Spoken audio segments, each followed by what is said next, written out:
You guys can register for everything. And good morning, everybody. It is the Q92 morning show. How are we? And we are out here live for our annual Students for Sobriety broadcast here with you today. Christian here with you. Lauren and Jake had to get up early this morning and join us here for our early risers time here. Good morning to all you guys. It's Friday. You made it. And here we are in Canal, Fulton, Northwest High School for our 15th annual Students for Sobriety broadcast here. Tradition at Q92. I've been here 10 years. This is the 15th, so I've seen 10 of these. I've seen 7 of I've these. been to a bunch of these. It's a great time. It's always, first of all, we hook up these kids. We get them out of some classes. We do. They come in early, and they come in early because there's a chance to win some awesome prizes we're giving away to those kids today. But the most important thing we're here for today, and if you're familiar with Q92, you know we do this every year at a different high school. It's just all about a positive message. Prom season's here. Graduation season is going to be coming up right after that. And listen, we want everyone to go out. We want everyone to have a great time, make memories with your friends, have an amazing night. But we also want everyone to get home safe and everyone to get home to their families and everyone to move on to college or your job, whatever you're going to do after high school. And we just want everyone to make good, positive decisions. And we're lucky enough at this broadcast every year to have some amazing partners come on board with us and be part of this and sending this message to these kids. Number one, I'd love to start off this morning before we get into a couple things of thanking these sponsors. These businesses are the reason we can do this. So they partner with us because they also want to bring this high school a fun morning, and they also want to bring a positive message. And got to thank some of our sponsors. I want to thank SARTA, the Ohio Army National Guard, the Stark County Sheriff's Office, and, of course, Safe Communities, and a lot more. Yeah, absolutely. We just couldn't do it without our presenting sponsors and our community supporters like CommQuest and Child and Adolescent Behavioral Health, Peace, Love, and Little Donuts here in Canal, Fulton, Calibrate Auto Repair, the Barrel Room on Canal, At Your Table Cafe and Catering, State Farm Agent Stephen Greer, Cherry Street Creamery, Canal, Fulton Canoe Livery and Campground, and Sluggers and Putter. So thank you all so much because this broadcast is possible because of all of you. Absolutely. Again, not going to be your typical show that you normally normally we would have on a Friday. There's not going to be a free advice Friday. We're giving advice just to about 600 students on how to make good decisions. Should City Maryland shirt. Yes. That is true. That's a good omen right there. That is. And I'll tell you what.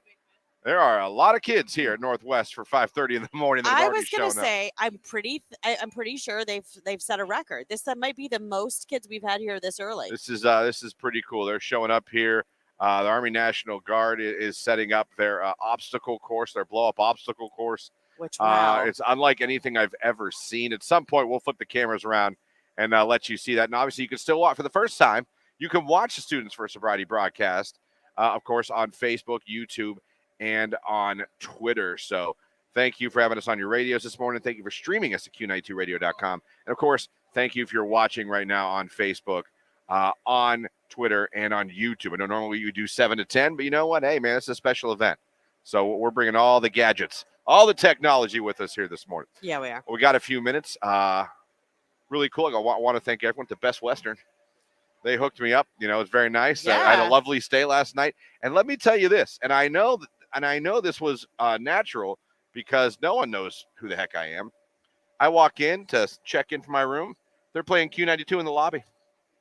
What? Yeah, and they weren't like, it's Christian. They were just playing it. That is fantastic. The Best Western on the Strip plays Q92 in their lobby, and you guys need to know that. And you should all go stay there.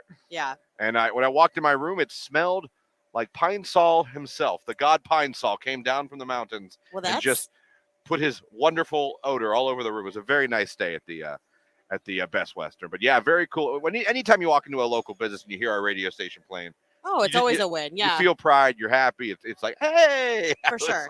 I walk in and I hear Keller's voice yesterday afternoon. I'm like, what?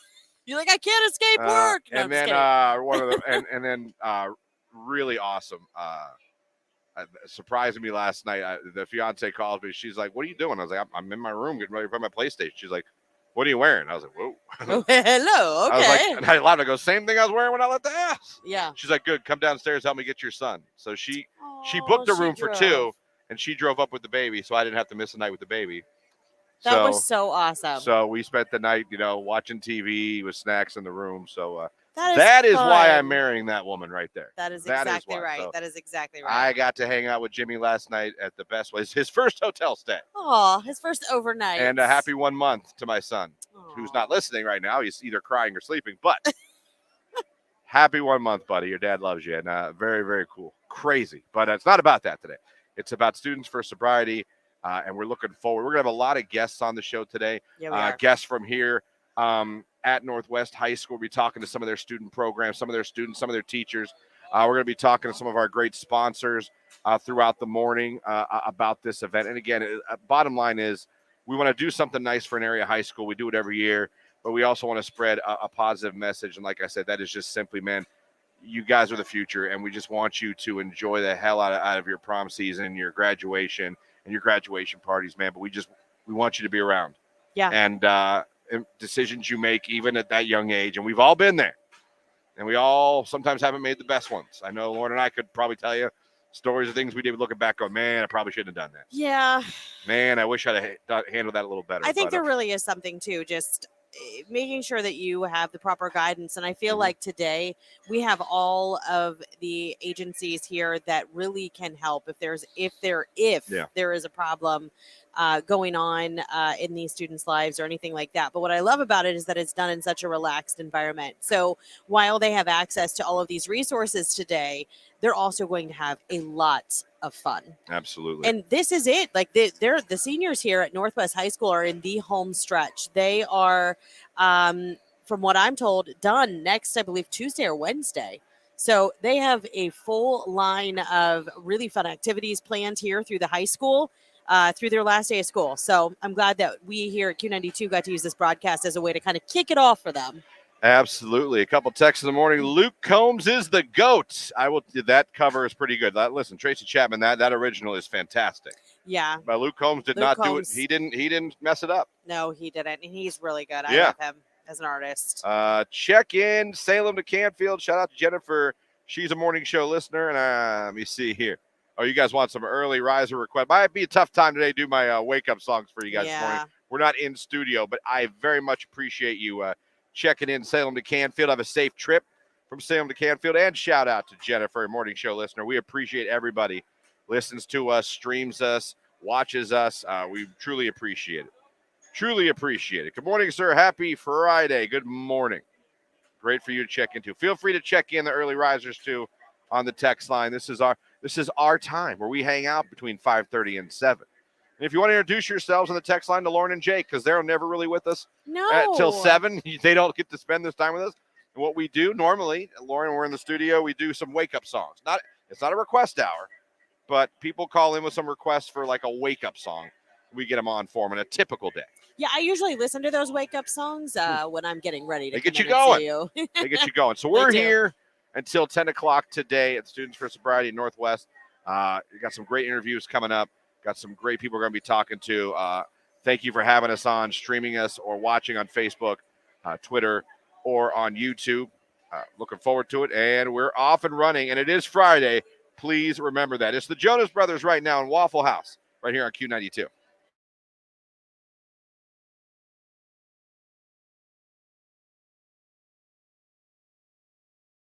I was like, man, how cold is it? Because I do this thing now when I'm looking at something, I go, Alexa, what's the temperature in this city? It's like 60. It's like 67. That's your new thing. Is what I do. We watching a game. I'm like, hey, what's the weather where that is? And then okay. All right. Interesting. You just have to know what it's like there. Yeah. Like they showed a Dallas Cowboys draft party. Yeah. You're like, everyone's that's how it's like, Alexa, what's the temperature in Dallas, Texas? 75. I'm like, oh, it's nice, beautiful. Okay. I think that's so funny. Okay, it's good. They got nice. That's no wonder everyone's in t-shirts. Okay, makes sense. Yeah. Makes sense. And then I hear Kansas City is like 65. Oh, that's like us. That's like us. Do you regurgitate that information like to the fiance or the daughter? Like you're sitting there in the like, room. Oh, okay. Yeah, I see. I just because we have Alexa over the house. So. I gotcha. Okay. We got living room, bedrooms. We're just like our thermostat's Alexa.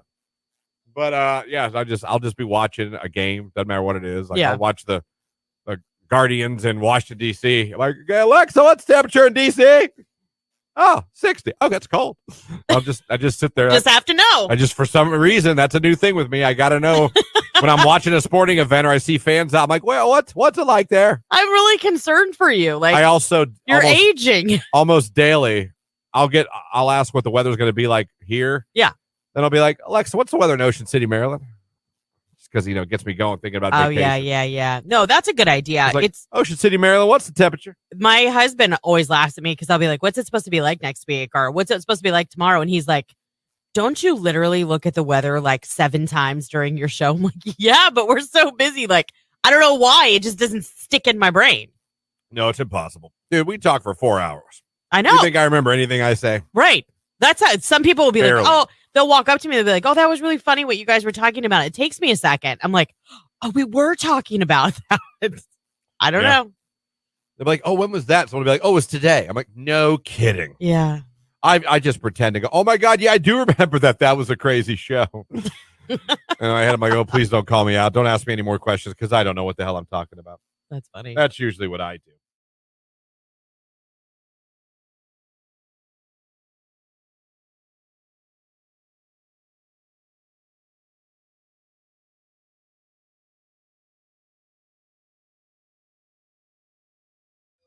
Quite a few text messages to go through, so let's see what some of you bought after your divorces, after you went through that list from Women's Day of things guys have in common with divorces, and one of them is purchases.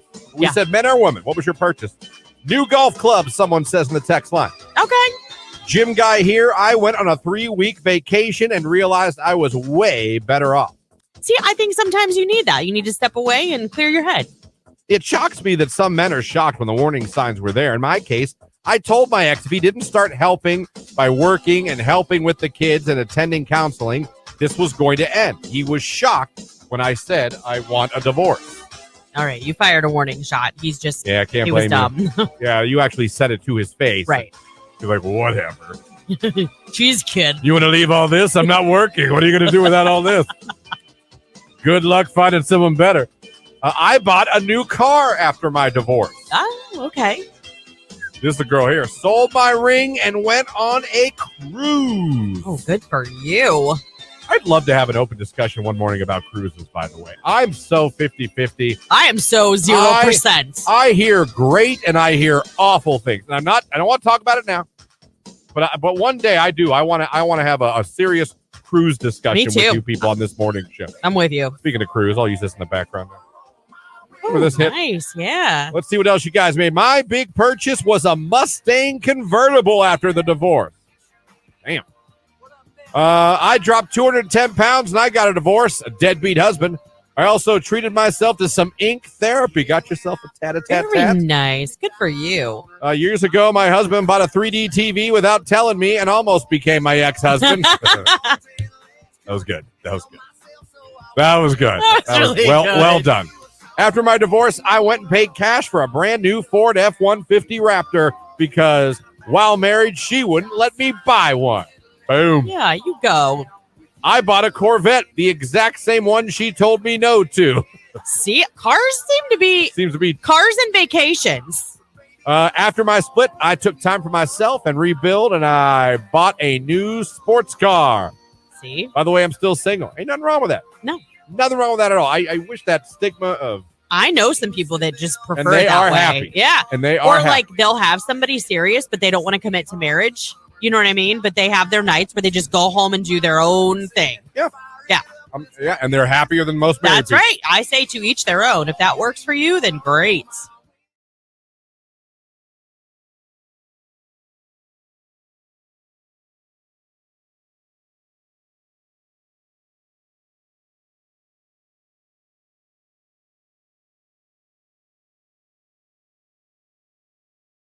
Listen, when I divorced on the text line, I spent $5,000 on sports cards after I got divorced. Oh my gosh. What? I mean, I guess that's better than some of the other things you could have spent your money on after divorce. Won't those sports cards like appreciate? Like if you ever wanted to sell your collection, maybe you could get some money back out. Yeah. Okay. Yeah. Okay, so this is really just a labor of love. I feel like, can you get lucky and get a car? Oh my God, yes, absolutely. But To me, I feel like it should be more of take it as a hobby, not an investment. Gotcha. And then let the investment part surprise you. Be like, oh my God, Tom Brady rookie card. Holy cow. Right. But don't think like, oh my God, I bought a bunch of cards. I'm rich. Because I did that in the 90s and I have nothing to show for it. Most young couples can't afford it right now after marriage. The big spending? Yeah, you might be right. You might be right. It could be. That's fair. I feel like y'all just read the description of my ex-husband to a T, someone says on the text line. I don't know. Listen, there's a reason I get up every morning and read Women's Day. Sometimes they got some good stuff. I actually think that's a pretty impressive list. And I think that's a pretty good list. I think it is of pretty things good. that probably divorced guys all have in common. I do. I bet a lot of those things people probably, growing apart, doing boyish things with your money afterwards, in the end having some like appreciation and like missing that person, being shocked because again, we can be dumb. I guarantee you there are so many guys that got that their wife was like, I want a divorce, and they didn't see it coming at all. I bet that's true probably too. Oblivious. Yeah, but us women can be horrible people too. I mean, I know women who have cheated and husband's oblivious and they go home and they're like, wow, we got to talk. And I'm sure it does blindside them. You know what I mean? Yeah. And that's a horrible conversation to have. But even if you've earned it, like if you haven't treated your wife or husband, can you imagine like the shock if you seriously were like oblivious to have your husband or wife just say, I want a divorce. That would be so devastating. And mean it. Like and you truly were like, what? Yeah. What do you mean? That'd be insane. It would be bad. That would be insane.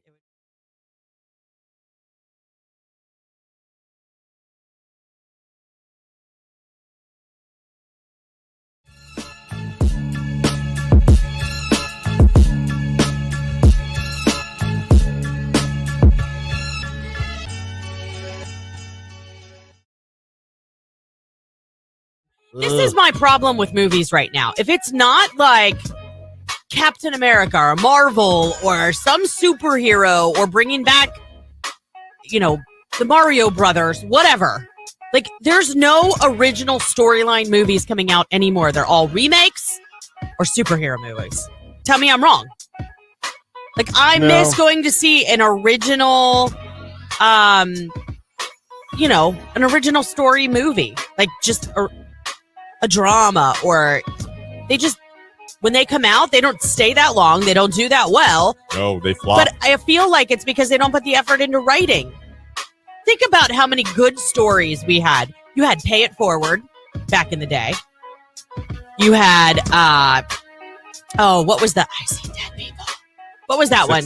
Yeah, you had Sixth Sense. You had Stir of Echoes. That was really good. You had, I'm just saying, like, the Kevin Bacons of our, where are they today? I mean, he made so many good movies back in the day. I mean, some people would say Tremors was excellent. Not I. Could. I'm just saying, like, think about, they remade Top Gun because that was amazing from back in our day. Well, that worked, though. I know, but that's what I'm saying. But they still hung their hat on an old movie. They're remaking White Man Can't Jump, comes out in May. I know. I saw that. Yeah. I know. Keenan and Keller both in Good Burger, too. All right. Well. They already have a name for that new movie. It's called The Geriatric Dodgeball. I don't like the name. They probably should go back to the drawing board. It's not the real name. I know. Oh, I was joking. I was just saying, like. Thought you got tricked. Dodgeball 2 at the senior center. He is 53 years old now. Wow. All of them. Owen Wilson's 54. Will's 55. That makes me sad. Yeah, they're all in their 50s now. I know, but where's those guys of today? They don't exist because you can't be funny or you'll be canceled. That's true. You know what? You can't be funny. Good point. You have an excellent point. You can't be funny if you can't make any jokes. No, because jokes, nobody can take a joke. Because everyone's got, that offends me, so you can never act or work again. It's like, you can't. No, that's true. No, writers don't have the balls to write them anymore. Yeah. Movie companies don't have the balls to, and I'm not even necessarily blaming them, because is it worth the drama? Yeah. They don't to produce them and put the money up to make them, because you make them, and if there's one joke that someone thinks is offensive, you're done. Yeah, well, we've talked about this before. There's so many movies out there that that we all love, and all of us will be like, oh, it was so awesome. Even go back and watch The Office. things that were said then and produced then could not come out today. Couldn't happen. Rush Hour 4 is supposed to come out soon. They made a fourth Rush Hour. I love Rush Hour. Don't get me wrong. Love Jackie Chan. Love him. But not a 4. Come on. That is interesting. Someone says, name an original story plot that hasn't been used already. That's very true. I mean, the love story, the action movie, the kidnapping. I get that, but you can still build and make an excellent movie off of a storyline that's already been done, but just tell it completely differently. Like, I don't know. And how many great stories are out there about true American heroes, about people who go through it on the daily? Like, let's pull from some of these people and inspire other people instead of just Thor. Like, I don't know. I miss going to a good movie that's not superheroes. I feel like that's all we've been going to see. They're good, though.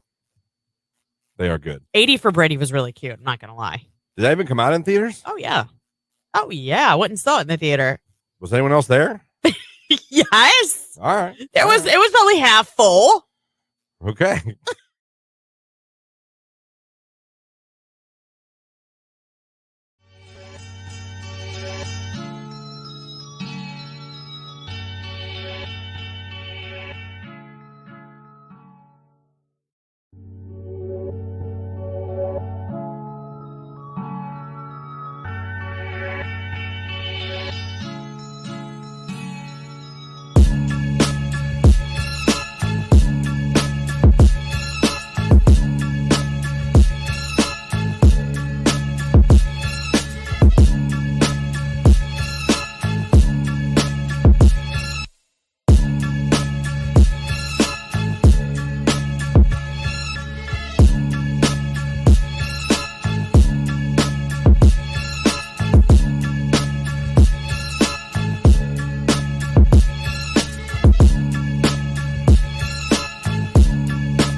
County Sheriff's Office, save communities, and that's not all.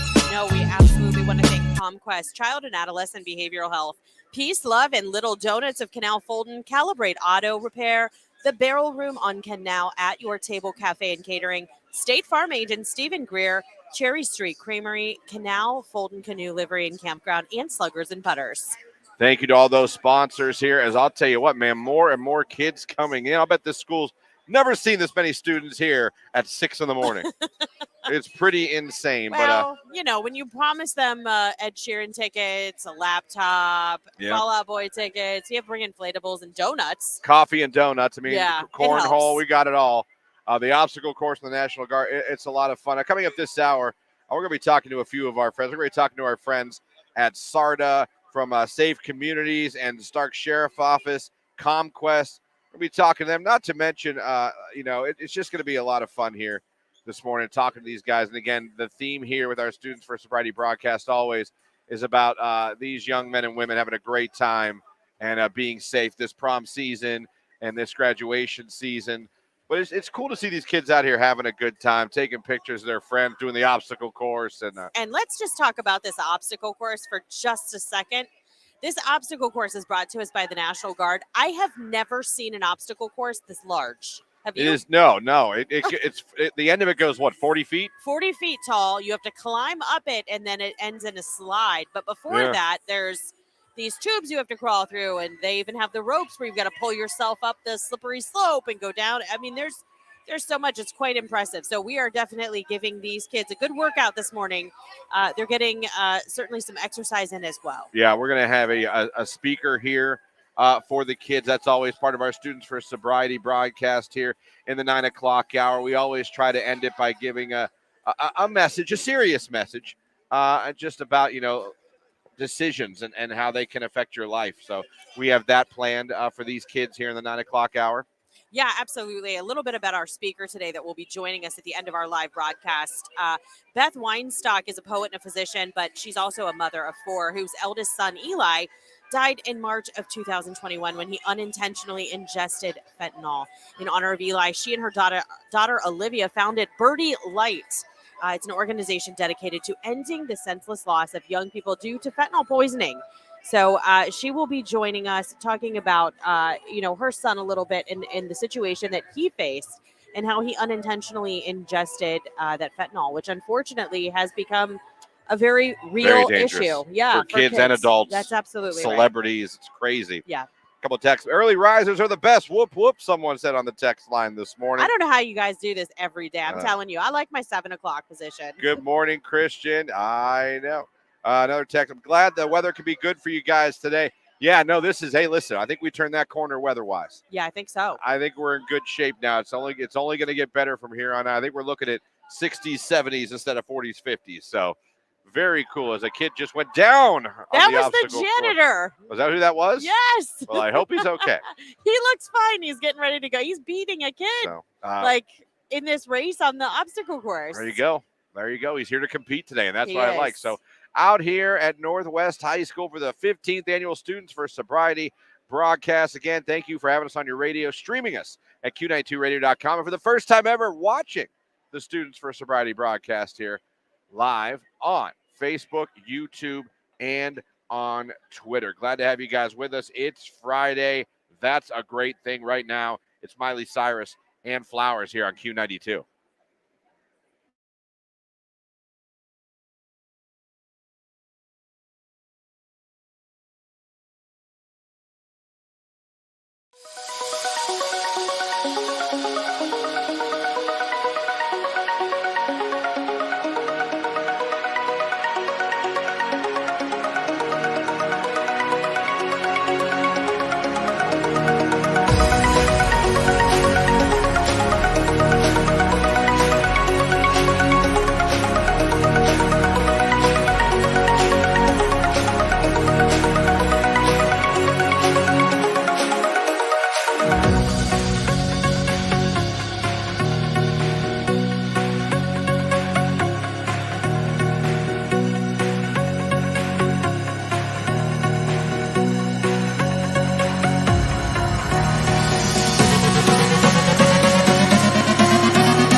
Let me see here. Christian, Cheetos or Doritos? I'm a Cheetos guy. I think Doritos are gross. What? Can't stand them. They taste awful. I want to vomit when I taste one. Cheetos aren't bad, but Doritos are way better. I will actually argue that Cheetos cheese curls are better. Oh, I will go down that rabbit hole with you. The cheese puffs, like the actual curls, they are really good. Give me a bag of that and a Pepsi Zero and just leave me alone and I'll be just fine. Yeah. I mean, I'll be sick from eating like, the whole bag, but Do you like cheese balls? Some. Planters cheese balls, yes. They're the best. Yeah. The cheap ones you buy in the plastic jar that tastes like plastic because they've been in that jar too long. Yeah. No. Utz is like that, and it's not terrible, but Planters comes in like the peanut can, right? Planters cheese balls, I will annihilate. Yeah. You could put that little can in front of me, and I'd be like, none of you touch it. Yeah. It's like Power Pellets, and I'm Pac-Man. Yeah. That's the noise Pac-Man made. Oh, is it? Yeah.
One of the funniest things I've ever as a child laughed at, and I mean I laughed, stomach hurt, couldn't breathe, and I'll never be able to explain it to where you guys would understand how funny it was. I'll never be able for you to be there and understand, because if I explain it to you, you're like, oh, okay. My brother did not understand the concept of bumper cars. Okay. And what did he run from them? My brother, my sister, we all got one. I don't know if he just thought you just drive around the little room, right? And that's it. And there happens to be a lot of accidents. I mean, what? And we were doing bumper cars, and we were having a fun. And yeah, you get jerked around sometimes, but you can get hit hard. Yeah, of course. We're in bumper cars, and my brother did not understand that people were going to hit him. Oh God! He started crying and yelling at everyone that was hitting him. So, I'm over on the side playing with people hitting. And I look over and he's crying. Someone hits him and he just goes, "Stop it!" Oh my gosh. Stop hitting me. And I look over, my dad's dying. My dad's just dying laughing. Not telling him that's the boy. I don't know how he could bumper cars. I don't know what part of that you don't understand. I mean, did he not stand in line and observe it before he got in the car? He was pissed crying. He wasn't right. He was pissed crying. You know when you're so mad all you can do is cry? Yeah, but did they pile on him so he couldn't move? Because that's frustrating. I don't know. How old were you guys? We were, all of us, maybe 7, 8, 9. I don't know. Who's oldest? My sister. Okay, and then you? I'm middle. And then Justin's the baby. Yeah. Okay. So everyone was hitting him, laughing, and he's not even trying to drive. He's just sitting there yelling at everybody hitting him. He's just screaming at everybody hitting him. Stop it! Oh my gosh. I just still remember looking over at my dad. That's And my dad's, like, hilarious. clapping his hand, laughing. You know, Yeah. we're like, oh my. Yeah. He didn't understand bumper cars. I don't know what he Aw. expected from bumper cars. I mean, is this something you don't let him live But, down, I take it? No, I haven't brought it up. I don't think ever to him. No. But I think about it once in a while. I'll still think about it. And laugh? Oh God, it doesn't do it justice. If you saw it, you'd have been like, "This is fantastic." Yeah. Didn't understand, and that's No. okay. That's okay. Cedar Pretty Point cool. passes. Pretty cool. I mean, when I was a kid, I would have loved it. So, just saying, Cedar Point's pretty fun. it is. I'm glad it's still there, not going. Hopefully, it's never going anywhere. And I don't like roller coasters. It's got so many cool rides, though. It's such a cool place. I mean, unless love that you can see it from far away when you're almost there. Oh yeah. Oh. You see it in the distance, you start getting excited. Do you remember that? Like how excited you would get as a kid when you were going somewhere like that, whether it was Cedar Point or Geauga Lake or Kings Island, whatever, and you'd see it off in the distance.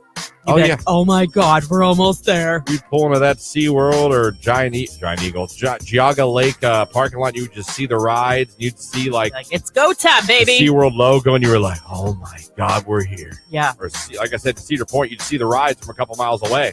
The only reason I ever wanted to go to SeaWorld was to do the pearl diving. Did you ever do that? Never knew about it till Megan told me years ago. What? Had no idea it existed. Didn't know what anyone was talking about. Literally thought I was being punked on the show. No. Till listeners started chiming in and talking about it. I had no idea there was a lady that would dive down and go get pearls for people. Yeah, and they'd make jewelry for you. So you could, No idea. Yeah. I did not know. I never saw it. We never went to it. I questioned my parents. I was, what was that about? they didn't want to take We you. went to SeaWorld, I believe, every year. You know, we kind of did a SeaWorld and a Geauga Lake. You know, we had, you know, we didn't have Disney World money. We weren't poor or anything, Right. but we didn't have Disney World money or Disney World money is like a whole nother level. now, my God. But, you know, we'd always go Geauga Lake and SeaWorld every summer. And if, you know, we're having a good year, the Bigglesworth family, we'd go to Cedar Point, Very spend nice. a day. And I loved it. Yeah. Let's go. We went to Geauga Lake quite a bit. Good time. That was my speed because I was so terrified of roller coasters. So my dad being the awesome man that he was, he would get on the antique cars with me and let me drive. And I rode those. We'd be like, thump, thump, because I'd be hitting the track constantly. There was a wedding. On a Thursday? A Thursday wedding at Mill Creek Park, which is for your photos, absolutely gorgeous. Well, I loved it. destination for I your was like, oh my gosh, like there was those beautiful like tulips and all that in the background. There's a famous rose garden at Mill Creek Park. There's all kinds of great places. The wedding parties always are at Mill Creek Park. There's weddings at Mill Creek Park, but we got there and I'm like, Thursday at 5. And I mean, I'm not trying to like, no way do I mean this, but like you'd think like, okay, that's kind of like a wedding that's not well-to-do. I don't know how to explain it. You would think that'd be like a Dollar General wedding, not a, you know what I mean? Why? A Thursday wedding? Yeah. These people looked like they were loaded. Well, you know, they're older Loaded. individuals. Maybe did they look retirement age? No. Oh. 20s, maybe 30s? Maybe Probably 30s. Maybe because they are loaded. They were Loaded. going to get on a jet last night Maybe. and fly to some exotic location for a 2-week honeymoon. Maybe I'm just saying, like, when you have a wedding during the actual week, you would think toned down. You know what I mean? Why? Because it's a Thursday. Everyone's got to work the next day. Everyone probably had to work today. So you're not going to have a reception. Maybe the reception's tonight. Could be. Maybe. But I just mean, like, you know, you probably aren't going for the elaborate stuff because it's toned down. It's Thursday. You just want to get married. That. Listen, the fiance and I talk about not having a wedding at all and just getting married. Yeah. Because I do think the Thursday so night we think about that. Yeah, it's a little odd. Friday weddings even still catch me off guard. My nephew's getting But married on a Friday, and I was like, I gotta bust out of I'll work. bet you that wedding was cheaper. Oh, I'm sure it was. And they had a gorgeous day. Yeah, they did. They got very lucky. I just wonder if they had to wait for everybody to get off work. Yeah, what I'm time almost was there. it? What time were you? We got to the park at 5. Okay, people probably had to cut out a little Beautiful. early. If How you're many people were in attendance?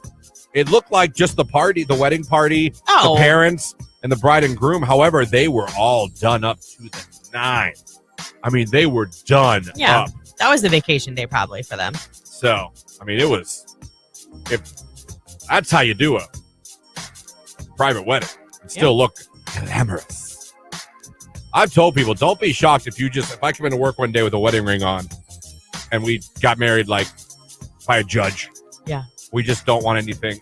I don't. Shouldn't say we.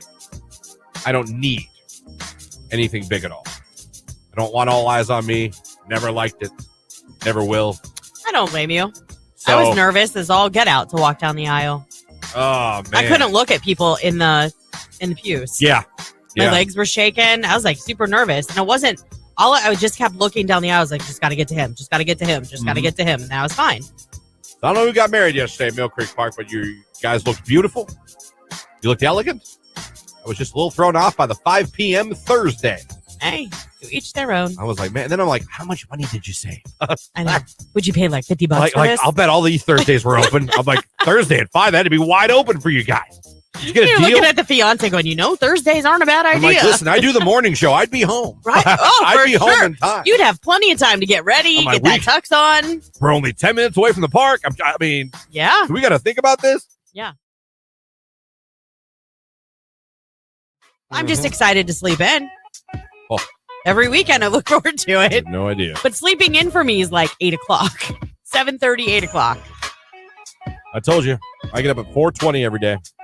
On a Saturday or Sunday, I can sleep until 10 or 11 like it's nothing. I couldn't do it. My body's like wired that way.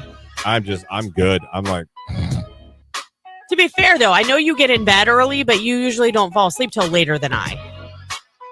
I'm usually in bed asleep by 10:30. with the baby though now, I can literally I've never been able to do this in my life. I mean, in my life, I can fall asleep now in 5 minutes. Well, yeah, because you're exhausted. In 5 minutes. I lay down. There's no more like tossing, turning, putting on a movie, watch the movie, look at I'm like, You get in bed and the you're out. second, I didn't make it to the end of the draft. Oh, wow. The draft, and I've never in my life, I'm that big of a sports fanatic. Yeah. Now, had the Bears been picking late, I would have been up. But the Bears had picked at 9, so they were 10 or whatever we picked. We're fine. But I was in bed, fell asleep for the end of it, didn't wake up till the baby woke me up. I can now literally fall asleep in 5 minutes, and I'm the kind of person that would get in bed, and it would probably be an hour before I fell asleep every day, no matter what. I have this really bad habit of getting in bed and like I'll turn on what I want to watch on Pluto because I love Pluto. That's like my guilty pleasure. I love all the old shows that are on Pluto. I know, but I love Pluto. Show like they're short, 5 though. minutes of a show, and it's like commercial. I know, but they're short though. They're usually in and out in like a but minute. They take more breaks than like I know. any other service. I know. It's free, isn't it? Because I watch the challenge, and they'll be like, "Welcome to the challenge," commercial. I'm like, what? like I know it's free, it's cool, but God, do they take a lot of commercial breaks in their shows? Yeah, Like 6 or 7. that's fair.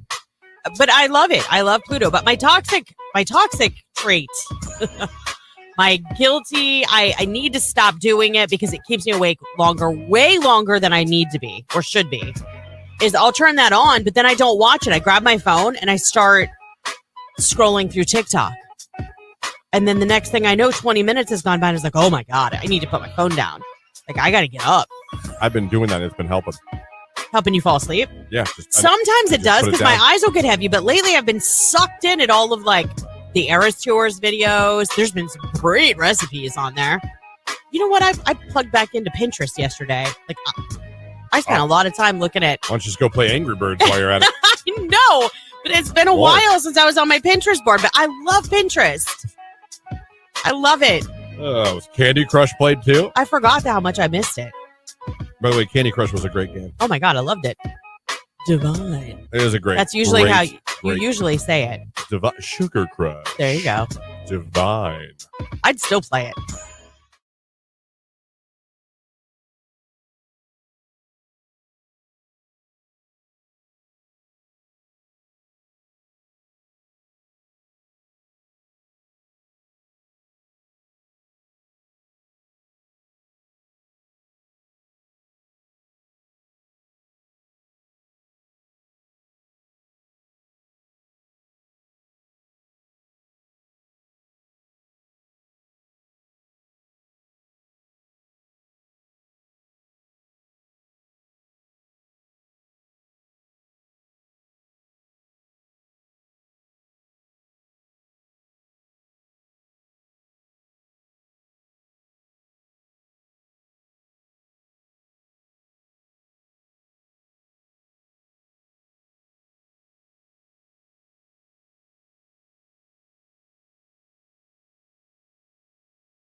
What was it when I divorced on the text line? I spent $5,000 on sports cards after I got divorced. Oh my gosh.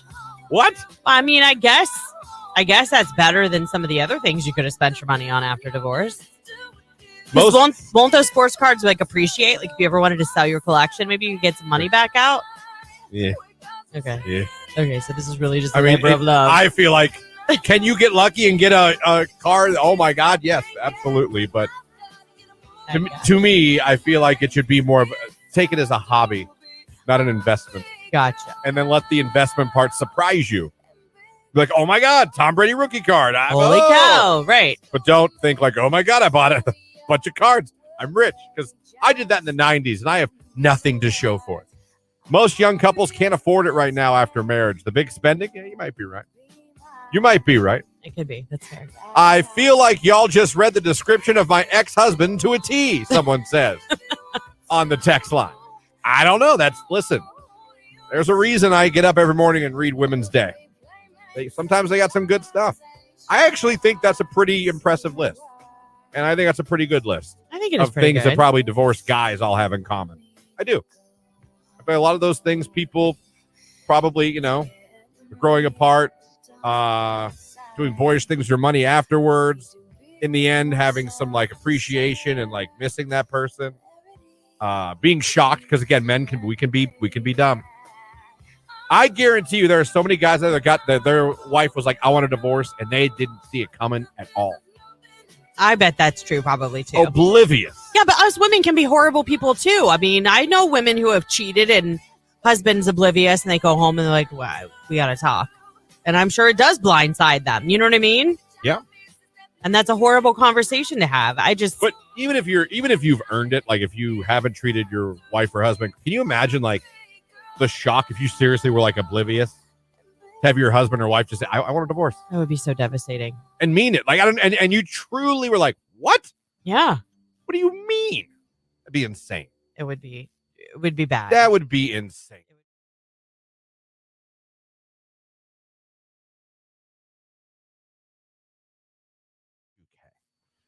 Let me see here. Christian, Cheetos or Doritos? I'm a Cheetos guy. I think Doritos are gross. What?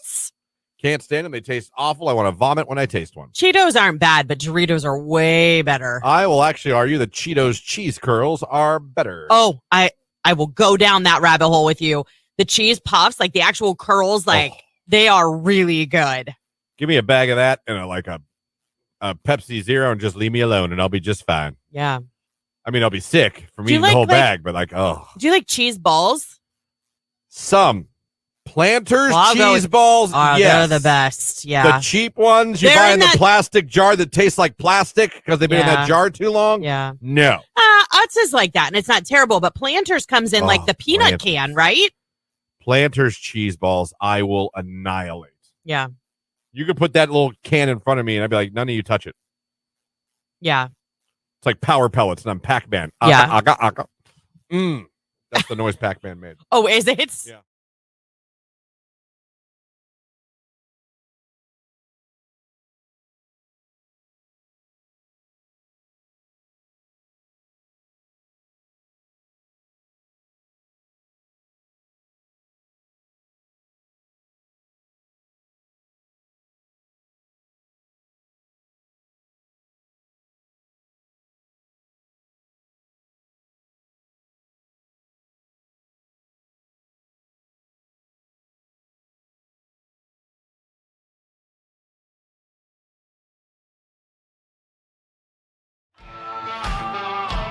The biggest songs from the biggest artists. Today's hit music, Q92.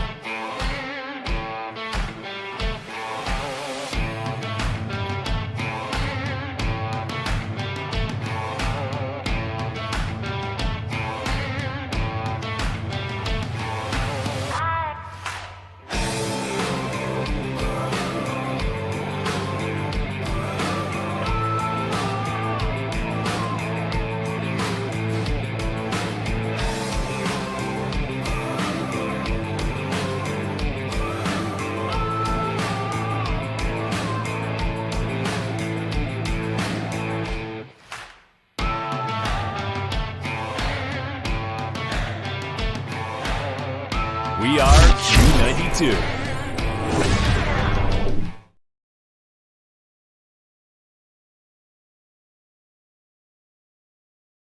I'm a bigger Food Network fan than I used to ever before with the fiance. I'm a big fan of I don't know what the name of the show is. Chopped. No, it's the Tournament of Champions. Oh, yeah. Big fan of the Tournament of Champions. It's funny because I don't know anybody yet. And the fiance's like, oh, she's good, or oh, that's him. He did this. I'm like, oh, yeah. Well, she's about to know every single detail since she's home, with the knows baby. Them already, so. and I'm just learning, but I enjoy it. And it's just funny because every time I watch, I'm like, I wouldn't eat that. I wouldn't eat that.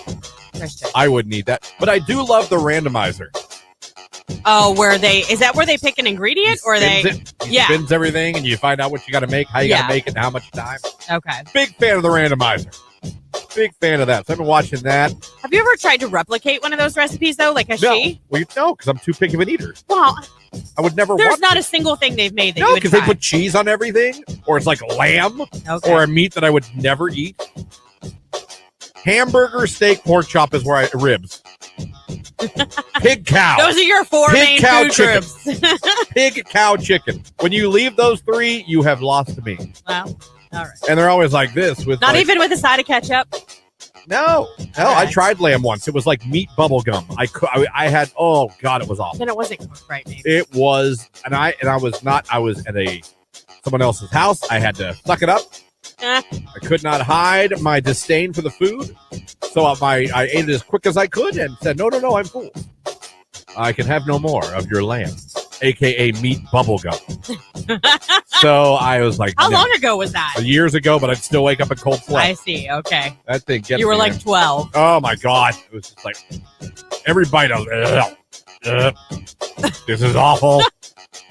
This is awful. No, the stuff they cook, it's cool to watch what they do, what they come up with, but they add like peppers, cheese, all this food that I would never ever eat. Yeah, I would never ever eat. I want there to be the most bland cooking show ever.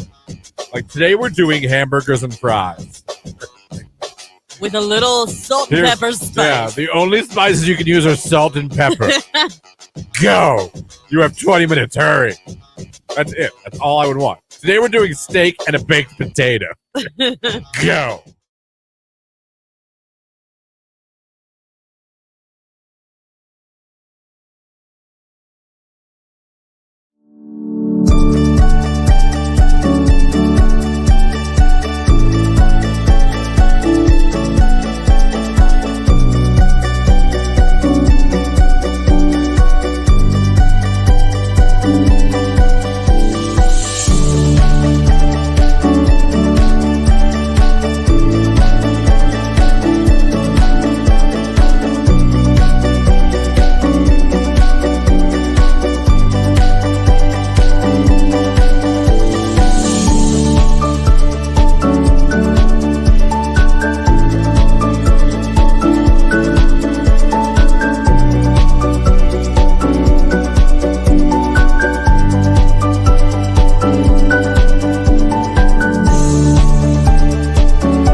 Ex stole his mom's car at 13 to go get snacks. He hates the neighborhood, so he ran over trash cans. So she turned him in. He spent 30 days in juvenile detention. Wow. At 13. Yeah.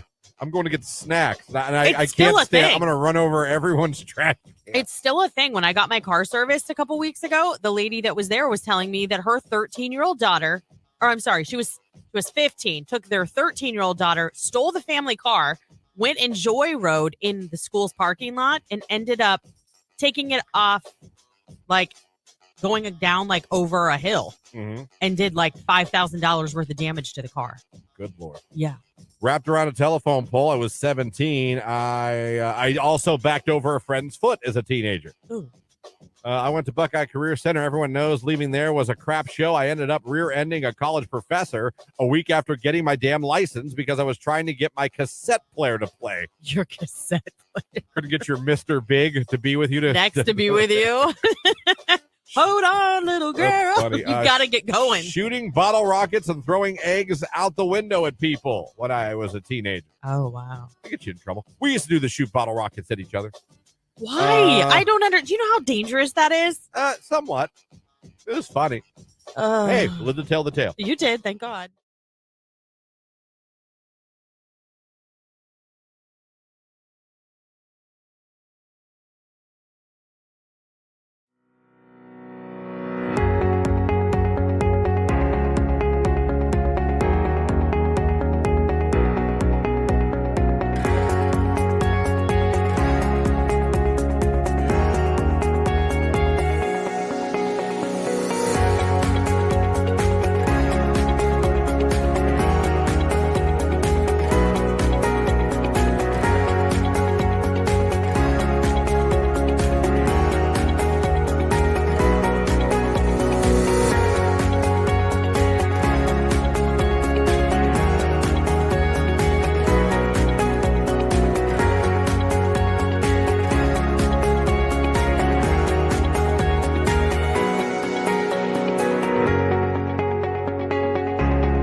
Welcome back, everybody, here Northwest High School for the 15th annual Students for Sobriety broadcast. It is happening here, like I said, Canal, Fulton, Northwest High School here. It's been a lot of fun already, and we're not even at 7 o'clock yet. Crazy. All these awesome kids that have showed up early. They're playing cornhole right now. They're playing the huge Ohio National Guard obstacle course. They're playing, we got the driving games here. We got so much going on. It's really unbelievable. And again, we have a chance. Got to thank all the amazing sponsors here for the Students for Sobriety broadcast here at Northwest High School. Got to thank SARTA, the Ohio Army National Guard, Stark County Sheriff's Office, Safe Communities, and a lot more. Oh, my goodness. Yes. We also need to say a big thank you to CommQuest, Child and Adolescent Behavioral Health, Peace, Love, and Little Donuts, Kalibrate Auto Repair, the Barrel Room on Canal, At Your Table Cafe and Catering, State Farm Agent Stephen Greer, Cherry Street Creamery, Canal, Fulton, Canoe, Livery, and Campground, as well as Sluggers and Putters. So thank you guys so much. Our broadcast here at Northwest High School isn't possible without all of you amazing community partners wanting to support these kids, wanting to support the message that we're sharing with them today. So again, thank you. Absolutely.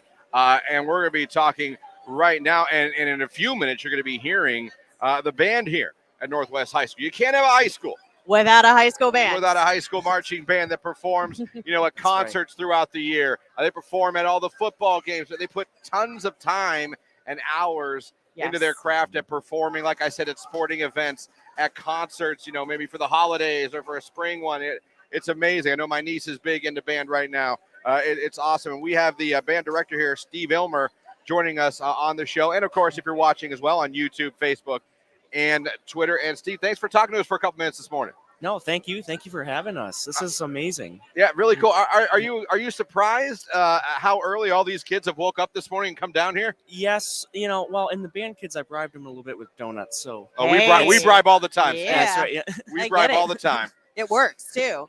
That it does. It's very effective. Yeah. But this is just really amazing, and I love seeing everybody here to support. Well, thank you so much for joining us. And I know you and I were kind of chatting off air and talking about how special all of these kids are and how it fosters such a family type of a feel with your kids and your students that are in the band. Yeah. Tell us a little bit about them and tell us about, some of their achievements this year and the things that you've seen it. Because I'm sure you're in a very unique position to be able to see all of this unfold, the relationships, the family aspect, Oh yeah. Well, and especially, I mean, as a band director, you see the kids, grades 5 through 12. Yeah.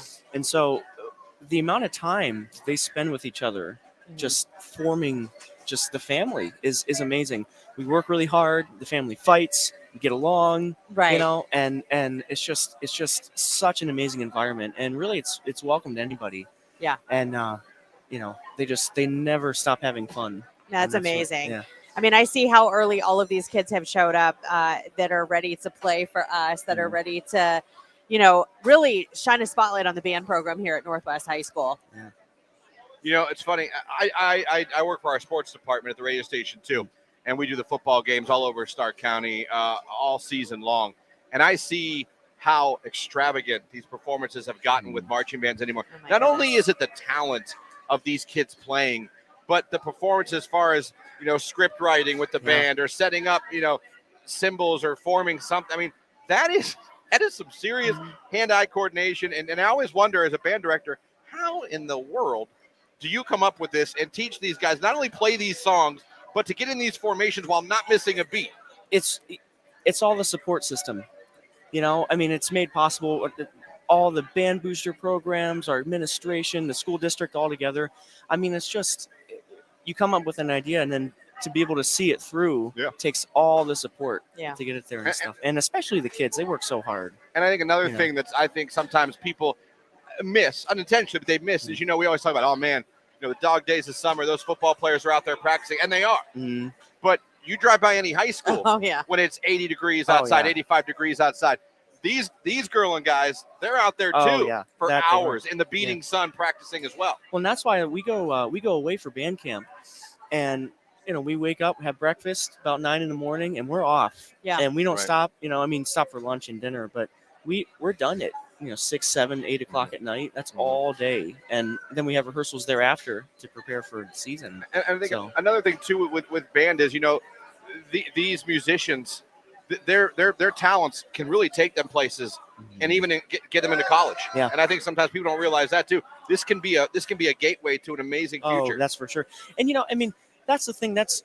Yes, they're learning music and camaraderie and everything, but I think more importantly is they're learning all kinds of skills to get them through life. Sure.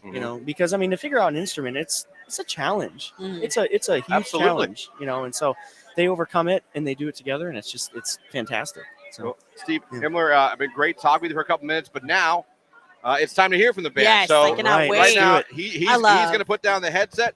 He's Yeah. going to head over with the band, and they are going to perform their fight song for us. So I love a good high school marching band. You're going to be able to hear that on the radio, and if you're watching right now on Facebook, YouTube, or on Twitter, you can see their performance as they're about to go right now.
Northwest Marching Band, Students for Sobriety broadcast live from Northwest High School. How cool was that? It's today's hit music. It's Q92. was the biggest mistake you ever made as a teenage driver? As a teenage driver? Yes. Actually, I was still a teenager when I did this. I went off the road and flipped my car and hit a telephone pole. Okay, well, that's dark. That one wins. Wasn't looking to go that dark. But okay. I mean, teenage. It was you your fault. asked. It was your fault. Well, yes and no. My back right tire blew out, and where I was, there was kind of a drop off on the side of the road. So Right. it took me off the side of the road, and I couldn't get back up over it to correct. Fair enough. So I just kept going, and then the pole stopped me. When I was 16, I remember I was going to my buddy's house. I was on the wrong street, and I realized this isn't the right road. What am I doing? So I pulled into someone's driveway and went to back out. I was in a gray Ford Lynx. Look up that car. It looks a lot like the Ford Escort, Okay. but like the 80s, 90s so Ford weird. Escort. I flipped a Ford Escort. But it was called a Lynx. Don't ask me why. Really? Okay. I mean, it looked identical to a Ford Escort from the 90s, late 80s. Gotcha. And I went in the driveway. I was like, okay, let's turn around. Backed out of that person's driveway and totally took their mailbox out of the ground and on the totally took their mailbox, put it right on the ground. I got out of my car. I looked around. I waited, honest to God, waited for probably a minute and a half for someone, a neighbor to come outside, the owner to come outside, scared poopless, ready to pee myself, thinking I was about to go to jail. Oh, yeah. No one ever came out. No neighbors looking out windows. No one came out. I drove off. Christian, How was I supposed to do? Put up camp? the Set up mailbox a tent probably and had wait. their address on it. You could have gone to the door and been like, I'm sorry. I waited. I waited as long as my conscience would let me. And then I was like, well, I mean, obviously no one saw it. Your conscience doesn't have patience. Obviously no one saw it. No one it made a noise. I drove off.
The biggest songs from the biggest artists.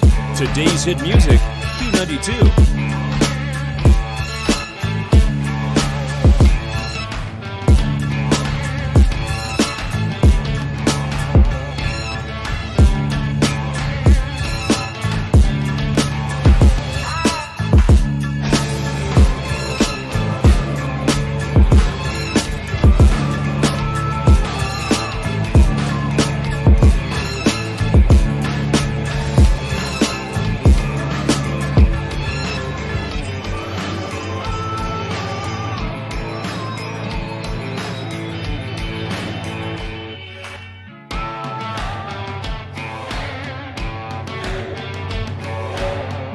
We are Q92.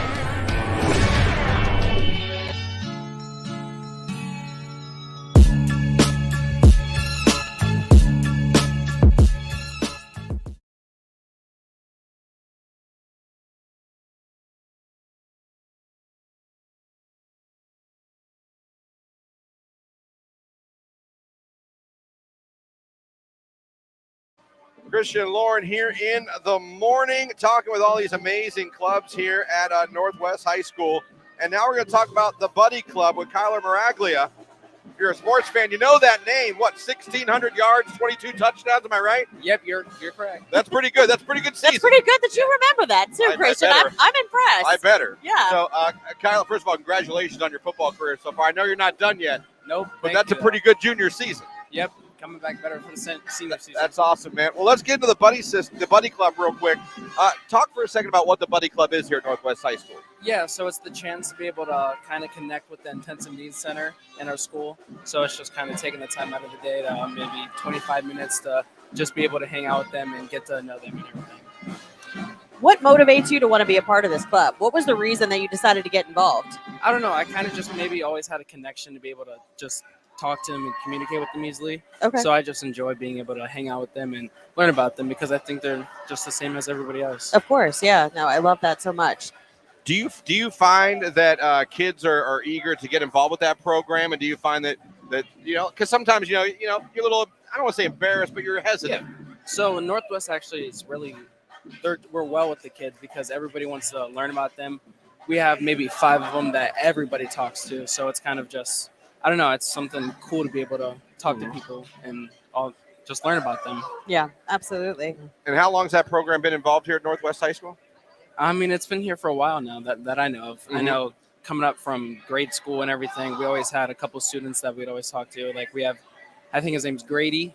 He's wonderful, loves basketball. Yeah. He talks to everybody in the school, so he's well known with the staff, students. So everybody just knows to kind of say hi to him when he walks by. On a personal note, how much fun is it for you to be a part of this program? Oh, I think it's amazing. I just love being able to talk to him because once they learn how to connect to you and they learn about you, they kind of just open up to you, and it's kind of just a special thing to be able to just talk to them. That's an awesome experience to be able to watch something like that, especially as you see the student grow up and, kind of flourish and be that person that they can be. You know what I mean? Yeah, Grady he's a junior with us, and he's kind of grown up with us, and like on recess and middle school and Stinson, he'd be playing basketball, and so we'd all go out there, play basketball. He'd talk to us. He'd want to play football sometimes, so then we'd go play football. That's awesome. That's very cool. Well, Kyler, thank you so much for talking about the Buddy Club. I think it's unique, and it's something you don't hear a lot of schools have. Very cool.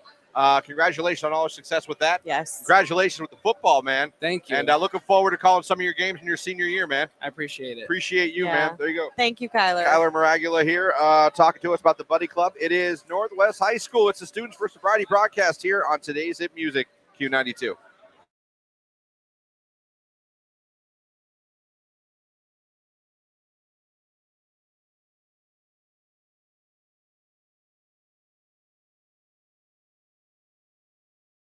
Oh my God! You just triggered my memory. Oh, you're welcome. But I don't have time right now. Oh, Yeah, do I? come on. I got like 3 minutes to Talk tell this fast. incredible story. Oh, well. Maybe not incredible to everybody else. I take that back. Possible incredible. No, I had a dream, and I poop you not. I had a dream that I talked NSYNC into a one-night only reunion.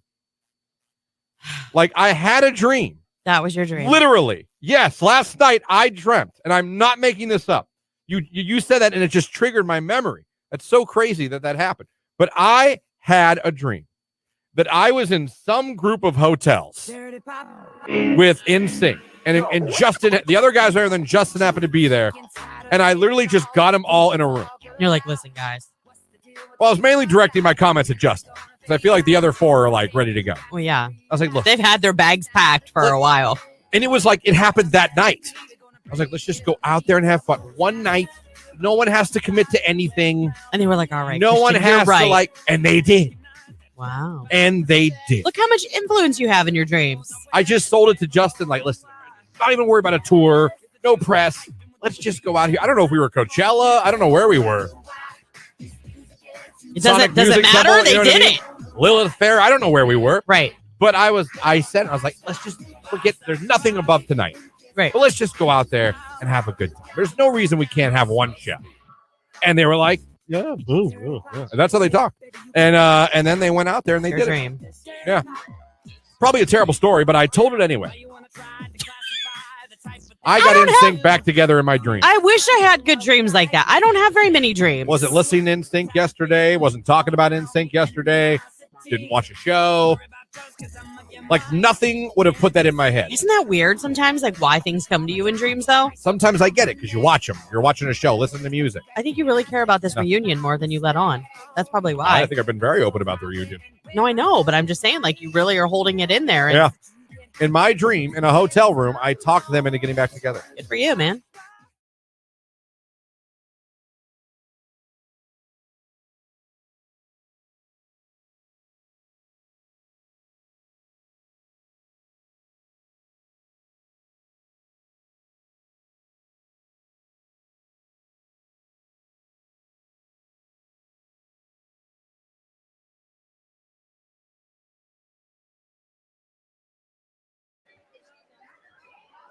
We got to keep this 2-3.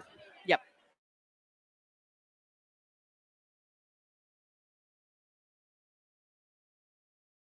And welcome back, everybody. Here it's Q92 Morning Show. Christian and Lauren live out here at Northwest High School, enjoying the 15th annual Students for Sobriety broadcast with all these kids that have come out here early. Another thank you to the marching band that come over here and perform for us. But now, pleasure to be talking to the speech and debate team here, Lauren.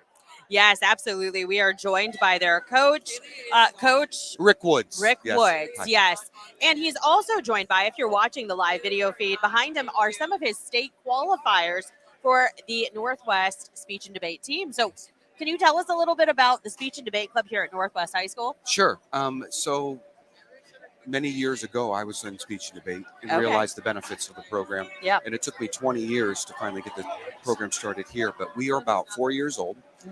We have this year 10 state qualifiers and 2 national qualifiers. Wow. And the kids are really gaining a lot of life experience through this activity. Yeah, absolutely.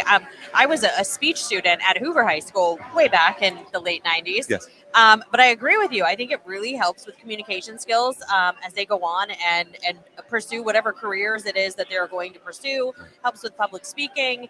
And I think it really helps them, especially, the debate side of things, kind of see every angle of specific topics and, things that are going on. So you said that you have 2 of them or some of them. So this year I know nationals are in Arizona. Correct. Do we have any girls Yes. here going? Yeah, actually, Tamia Akers. Tamia, raise your hand. Tamia. Yeah, is Cool. going in program oral interpretation to Okay. the national tournament in Phoenix, Arizona. Wonderful. Abigail Meehan, our team captain, Yes. is going in congressional debate. Okay. Yes. Okay. That's amazing. Well, congratulations. It's such a big accomplishment. And I know you guys have a lot of tournaments throughout the year and get to go and visit with other schools and compete.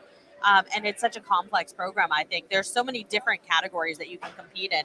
I was actually blown away because it's changed a lot since the late Same, 90s. Yes. Yes. I was also in the 90s when I was Yeah. competing, yes. And there are 13 categories. There's really something for everybody. That's what's really neat about speech and debate is Yeah. we can play to kids' different strengths. Okay. Real quick, what I think is very important about speech and debate that I believe makes it more important now than ever is it's still a place where you can hear different ideas Yes. and hear arguments for different sides, and no one's shouted down. Right. No one's told to be quiet. You can hear 2 sides of an argument, 2 people articulating their opinions, and it's a safe place to do that. Right. And you're, like I said, you're not shouted down if you're on this side of the debate, and it teaches a lot. And I think more people could use it to learn how to talk to people in a kinder way, Right. in a better way. So I think speech and debate is actually more important now than maybe ever. I would agree. I think in such a politically charged environment, Right. it's really important to be able to be forced to argue a case on the side that you don't agree with, Right. just so you gain some perspective. Exactly. Yes. Yes. Exactly. Yeah. Very Well, great. Congratulations to all of you. Thank you. And congratulations to your nationals qualifiers. Good luck. Like I said, I have a family member that's headed out to Arizona to compete too. So Awesome. I'll have to be watching to see how you ladies do. I'll be All cheering right. you on. We'll be cheering them on too. Awesome. if we There you move go. so. Thank Yeah, you. thank you. Thanks for the opportunity. Yeah, absolutely. Live out here at Northwest High School for the 15th annual Students for Sobriety broadcast here on today's hit music Q92.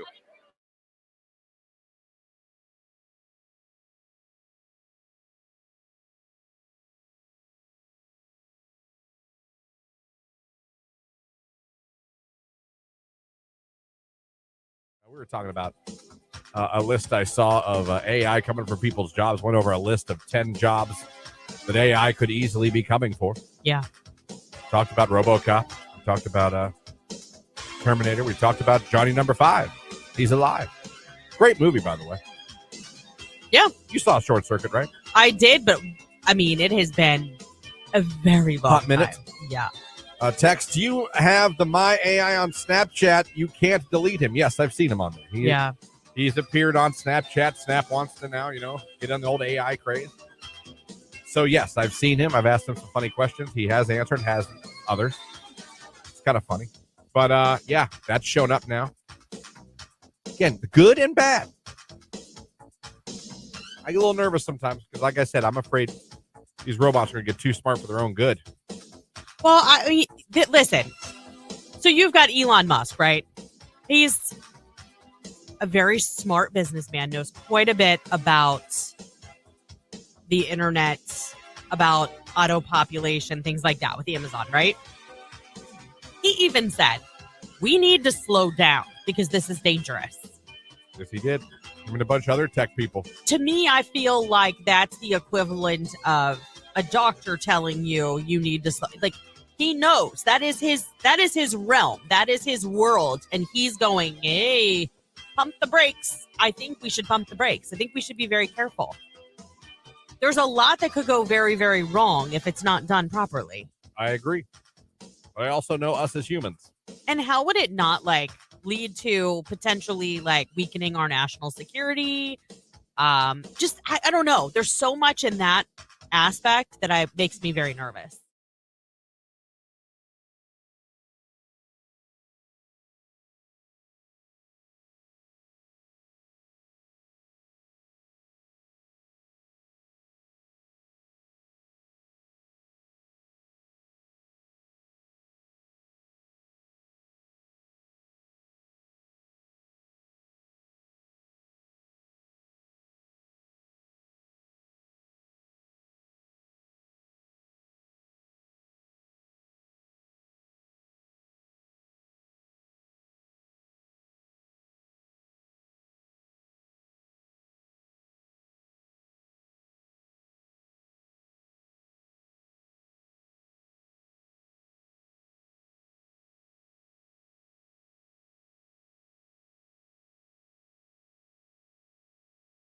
th annual here, and we are at Northwest High School in Canal, Fulton here, having a great time with these kids this morning. It's been a lot of fun. If you're watching online on Facebook, YouTube, and Twitter, hopefully you're enjoying seeing it as well. Again, having a great time. We go every year. It's a tradition here at Q92 for these broadcasts at area high schools, showcasing these high schools and spreading the message that although prom season's coming up, graduation and graduation party season's coming up, we want everyone to have the time of their lives. We just want everyone to be safe. That's the message, and we're hoping to spread that to Northwest here today. Big thank you to our sponsors real quick. SARTA, Ohio Army National Guard, Stark County Sheriff's Office, Safe Communities. Yeah, also CommQuest, Child and Adolescent Behavioral Health, Peace, Love, and Little Donuts, Kalibrate Auto Repair, The Barrel Room on Canal, At Your Table Cafe and Catering, State Farm Agent Stephen Greer, Cherry Street Creamery, Canal, Fulton, Livery, and Campground, and Sluggers and Putters. Thank you all for your support of this broadcast. All right, now one cool thing about Northwest is they've had some success with athletics, especially as far as going to state in a couple sports, Lauren. So what do we got right now? So right now we're talking to Maddie. Maddie's on the wrestling team, and you went to state. Okay, how did that go for you this year, competing at the state level? It was pretty cool. There was a lot of competition, so it was really, really competitive, and it's just kind of you're going against the best in the state. So yeah. So what weight class are you in? 110. 110. And how did you do this year at state? I did pretty okay. I got 5th. Okay. Was this your first time competing at the state level? Yes. Okay. So first time at state, you take 5th. Mm-hmm. That's not too bad. It's not too shabby. I'm not going to lie to you, funny. Maddie. You seem very quiet and very calm. I know. So where does the rage hide? She's like the sweetest person. Yeah. You're like, she's taking people down on the mat. Is it a switch when you get on the mat? I guess. I feel like you apologize to a girl after you pin her. Like, I am so sorry I whooped you. I'm so sorry.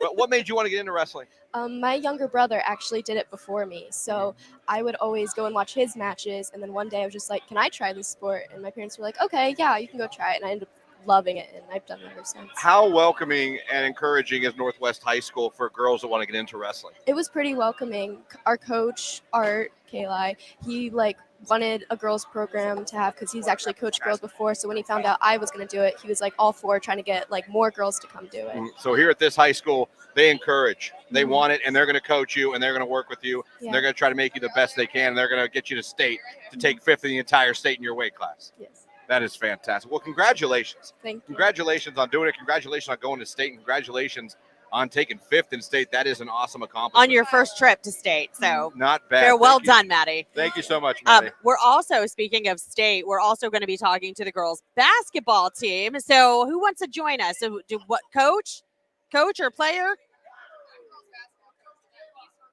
Okay. So why don't we have you join us? Maddie, you want to switch headsets with her? Let's talk a little bit to the girls basketball coach here at Northwest High School.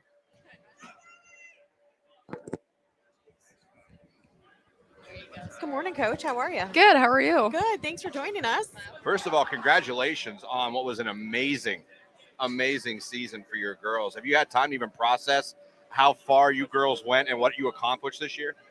Yeah, now we have. I mean, the girls put a lot of time and effort into what they've done. The seniors played together, since 3rd, 4th grade. And it was just a great opportunity for them. And the community support was great. And just something that the girls worked so hard for. And just to make it there and, play on that court along with their teammates, it was just unbelievable for them. Yeah, I don't think people realize how hard it is to accomplish what you girls did, because that tournament, it's a long tournament. It's very long. Yeah, okay, the first round or two may be a little bit easy, but man, the more it advances, the more that competition gets, and the more pressure builds. And your girls, they never seemed fazed by it. No, it's definitely a grind. I mean, we talk about it as coaches all the time. You have to get through it. You have your hard days, but Kevin Lauer's a great coach, and he would mix in some fun things during practice, so it wasn't constantly going over offense, going over defense, and the girls could let loose and have some fun and also enjoy it, because it is high school. They still need to enjoy what they're doing, and it was awesome for them, and they all loved it. It was great. Well, congratulations. Thank you. I can tell these ladies are so proud, and they should be. Oh, definitely. I'm so proud of them. They're an awesome group. They're all nice girls. It's very proud of them. Well, and they have set the bar rather high for next year, haven't they? They have. Yeah. No, congratulations. Thank you so Thank much. you. And congratulations on the success here at Northwest High School. It's fantastic to see. It's a great school, so thank you very much. Absolutely. There you go. Head basketball coach of the girls basketball team. You saw them at state. They had a tremendous season. What a season they had. All the athletics here at Northwest is just really killing it. They're doing a great job of all of them here, and they have great kids. We've gotten to speak to a lot of these kids this morning, Lauren. These are some great kids. Oh my gosh, are you kidding me? They really are some great kids. First of all, let's reiterate that we went live at 5:30 this morning, and we had students here, which is it never happens. We're lucky 5:45, 6 o'clock. These kids showed up early. They are coming repping their school. I've seen so many kids in spirit wear here this morning. It's been fantastic. All right, we are out here at the 15th annual Students for Sobriety broadcast at Northwest High School. It's the Q92 morning show. Christian and Lauren here on Q92.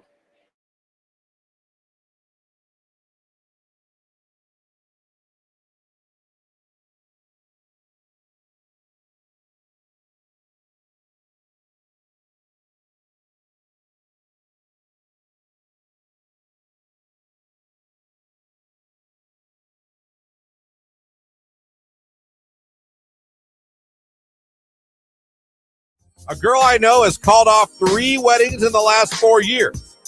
I'm guessing that's one of the cases of don't know enough before jumping in -1. One did cheat. Hold on.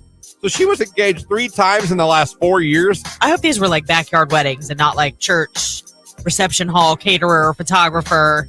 Maybe she should just date for a while. Yeah. Talk about not knowing it. I mean, 3 years. I know it's not Free Advice Friday, but that's my advice. I'm not trying to be a Judge Judy here, although I guess I am. Okay. There's a problem. Yeah. In 4 years, maybe she's during got a 3 fear relationships, of commitment. A fear she's getting engaged every week. Yeah, but she's not going through with all of it. So the commitment part, when it gets too deep, she starts drowning and she bails. She gets out of the pool. No, there's something there. There's something we need to talk about there. There's an issue there. She's afraid of commitment. She runs to it very quickly. Yes. And then runs away from it. Now, again, the one did cheat. I'm not going to give That's that like one. runaway. That's like real life runaway bride. But still, to have 3 different engagement rings on in 4 years Yeah, that's from fast. 3 different guys, That's fast. and you married none of them. Right. Now, again, the one was an a-hole and cheated. Yeah.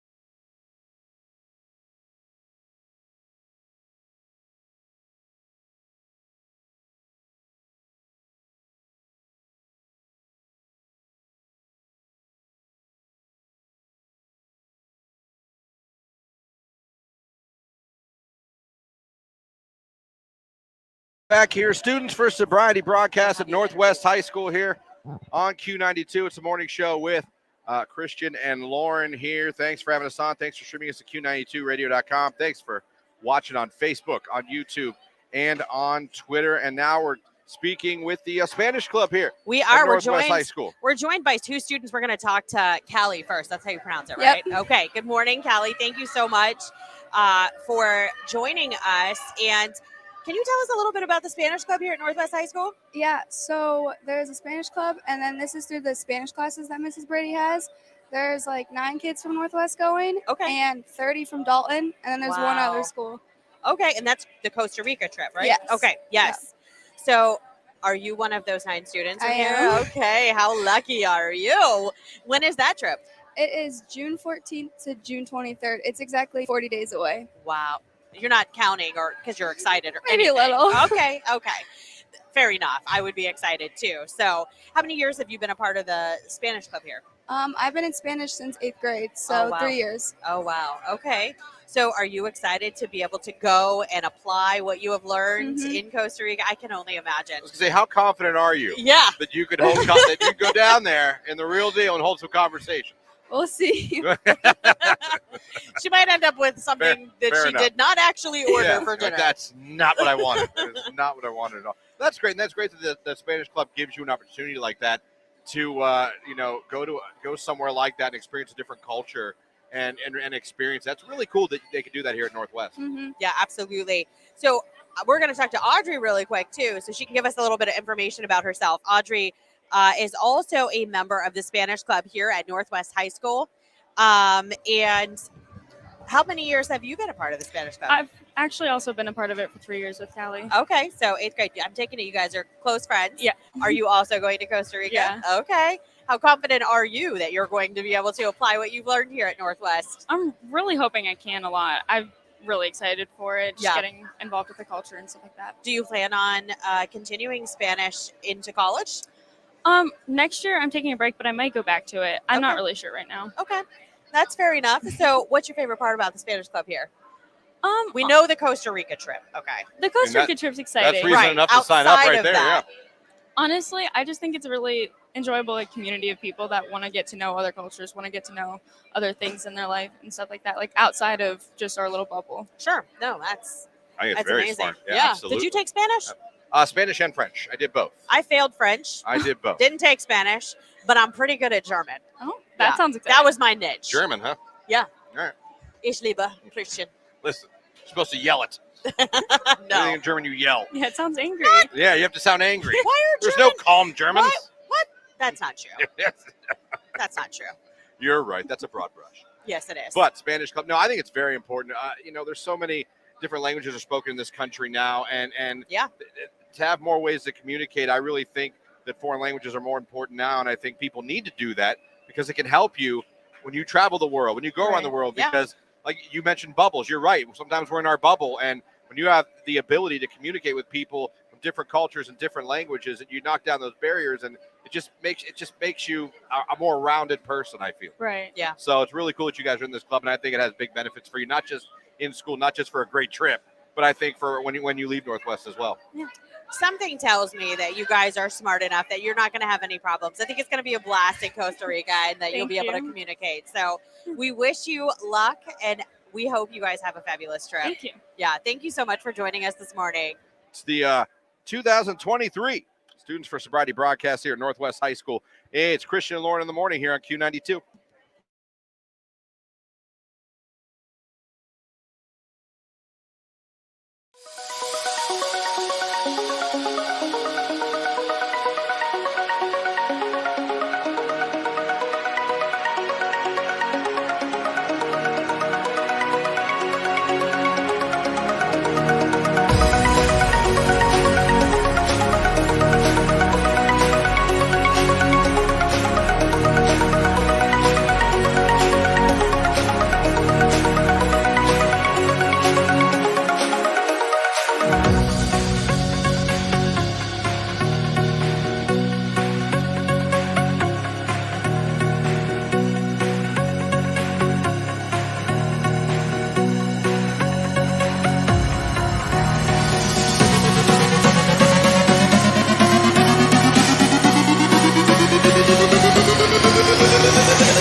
Broadcast here at Northwest High School here in Canal. Fulton is busy. We're busy out here, but we are having an amazing time, and it's so much fun. Love seeing how early all these kids came into school today. Love to see them enjoying all the games that we have set up for them here, whether it's cornhole, whether it's the absolutely huge Ohio National Guard blow up obstacle course. We have so many other games over there. We got beer goggle Jenga going on over here. Yeah, we got a car game over here. There's a lot of things that they're enjoying here as we are here like we are every year. Again, 15th year of doing the Students for Sobriety broadcast here. Can't do it without our awesome sponsors. I'm talking about SARTA, the Ohio Army National Guard, Stark County Sheriff's Office, Safe Communities. As well as CommQuest, Child and Adolescent Behavioral Health, Peace, Love, and Little Donuts of Canal, Fulton, Kalibrate Auto Repair, The Barrel Room on Canal, At Your Table Cafe and Catering, State Farm agent Stephen Greer, Cherry Street Creamery, Canal, Fulton, Canoe, Livery and Campground, and Sluggers and Putters. And again, if you're somebody who listens to Q92 all the time, you know we've been doing this for years. and we go around to a different high school every year. If you're new to the station, what it is, it's all about us coming out to a local area high school, bringing the show here. But it's not just about bringing the show here. It's about bringing a message here. And I know it sounds corny, but there's a real reason behind it. And the reason is, one, it's fun to give these kids a fun day of school. Yeah, 'Cause absolutely. let's be honest, we're getting them out of some classes. You remember what it was like. Yes, they get to come in, and you don't normally have a huge obstacle course and cornhole and games to play and prizes to sign up and win at your high school. And that's here. And we love doing that because we want it to be fun. But as always, the message is still the same. These kids are our future, man. They're the next generation. They're going to come and take over after us. And these graduations, of course, while I'm live, I'm going to get a coughing jack. While we're doing that, and why we are also, bringing this message out here, we want them to go to these proms. We want them to go to their graduations. We want them to go to their graduation parties this summer. That's right. Have a blast. Absolutely. Have memories that'll last you forever. We just want you all to be safe and make the kind of decisions where you are here to be the next generation and take over when it is your time, which is closer than you think, kids. Yeah, absolutely. Later today, after we have all of this fun this morning, we will be presenting a very positive but serious message to the students here at Northwest High School as we're joined by Beth Weinstock. She's a poet. She's also a physician. But first and foremost, she's a mom of 4 whose eldest son, Eli, passed away in March of 2021 after he unintentionally ingested fentanyl. In honor of Eli, she and her daughter Olivia have founded Birdie Light. It's an organization dedicated to ending the senseless loss of young people due to fentanyl poisoning, which is a very real and very scary thing that the youth and even adults of today, unfortunately, are facing and having to deal with so much, ending up on the street that should not be consumed, things that are sold, or presented as one thing but really are another, and they are here to teach, really the message of love and hope, and to carry on the legacy of Eli, but also to share a message of positivity with the students here and to make them informed, to inform them of the things that transpired that led up to Eli's passing. So we really appreciate Dr. Weinstock joining us today here at Northwest High School. Yeah, and that's why we're happy to be out here. We're proud to be out here. And, we hope that although these kids we hope they have a great time today, but we hope that they understand the message by the time we're done here today. And again, big thank you to all the staff here at Northwest High School, the principal, all his staff, the teachers. They worked just as hard with us to plan this, and they've done a great job. And it's just been a lot of fun already. We're not even done. It's not even 7:30 yet. I was going to say, we're maybe halfway there. Maybe. Or a little over halfway. So it's awesome. We appreciate you guys having us on, streaming us at Q92radio.com. If you're watching on Facebook, Twitter, and YouTube, we appreciate you. It is the 15th annual Students for Sobriety broadcast, and this year it's at Northwest High School in Canal, Fulton. It's Christian and Lauren in the morning right here for Q92.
This is my problem with movies right now. If it's not like Captain America or Marvel or some superhero or bringing back, the Mario Brothers, whatever, Like, there's no original storyline movies coming out anymore. They're all remakes or superhero movies. Tell me I'm wrong. Like, I miss going to see an original, an original story movie. Like, just a drama, or they just, when they come out, they don't stay that long. They don't do that well. No, they flop. But I feel like it's because they don't put the effort into writing. Think about how many good stories we had. You had Pay It Forward back in the day. You had, what was that? I See Dead People. What was that Sixth one? Sense? Yeah, you had Sixth Sense. You had Stir of Echoes. That was really good. You had, I'm just saying, like, the Kevin Bacons of our, where are they today? I mean, he made so many good movies back in the day. I mean, some people would say Tremors was excellent. Not I. Could. I'm just saying, like, think about, they remade Top Gun because that was amazing from back in our day. Well, that worked, though. I know, but that's what I'm saying. But they still hung their hat on an old movie. They're remaking White Man Can't Jump, comes out in May. I know. I saw that. Yeah. I know. Keenan and Keller both in Good Burger, too. All right. Well. They already have a name for that new movie. It's called The Geriatric Dodgeball. I don't like the name. They probably should go back to the drawing board. It's not the real name. I know. Oh, I was joking. I was just saying, like, thought you got tricked. Dodgeball 2 at the senior center. He is 53 years old now. Wow. All of them. Owen Wilson's 54. Will's 55. That makes me sad. Yeah, they're all in their 50s now. I know, but where's those guys of today? They don't exist because you can't be funny or you'll be canceled. That's true. You know what? You can't be funny. Good point. You have an excellent point. You can't be funny if you can't make any jokes. No, because jokes, nobody can take a joke. Because everyone's got, that offends me, so you can never act or work again. It's like, you can't.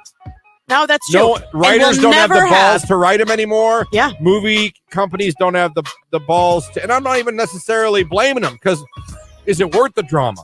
Yeah. They don't to produce them and put the money up to make them, because you make them, and if there's one joke that someone thinks is offensive, you're done. Yeah, well, we've talked about this before. There's so many movies out there that that we all love, and all of us will be like, oh, it was so awesome. Even go back and watch The Office. Things that were said then and produced then could not come out today. Couldn't happen. Yep. Rush Hour 4 is supposed to come out soon. They made a fourth Rush Hour. I love Rush Hour. Don't get me wrong. Love Jackie Chan. Love him. But not a 4. Come on. That is interesting. Someone says, name an original story plot that hasn't been used already. That's very true. I mean, the love story, the action movie, the kidnapping. I get that, but you can still build and make an excellent movie off of a storyline that's already been done, but just tell it completely differently. Like, I don't know. And how many great stories are out there about true American heroes, about people who go through it on the daily? Like, let's pull from some of these people and inspire other people instead of just Thor. Like, I don't know. I miss going to a good movie that's not superheroes. Like, I feel like that's all we've been going to see. They're good, though. They are good. 80 for Brady was really cute. I'm not going to lie. Did that even come out in theaters? Oh, yeah. Oh, yeah. I went and saw it in the theater. Was anyone else there? Yes. All right. It was probably half full. Okay.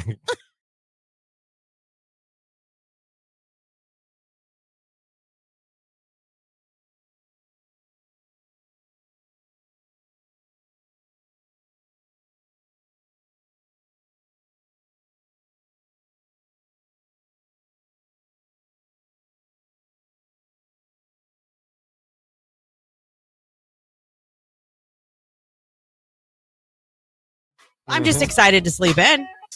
Oh. Every weekend I look forward to it. I have no idea. But sleeping in for me is like 8 o'clock.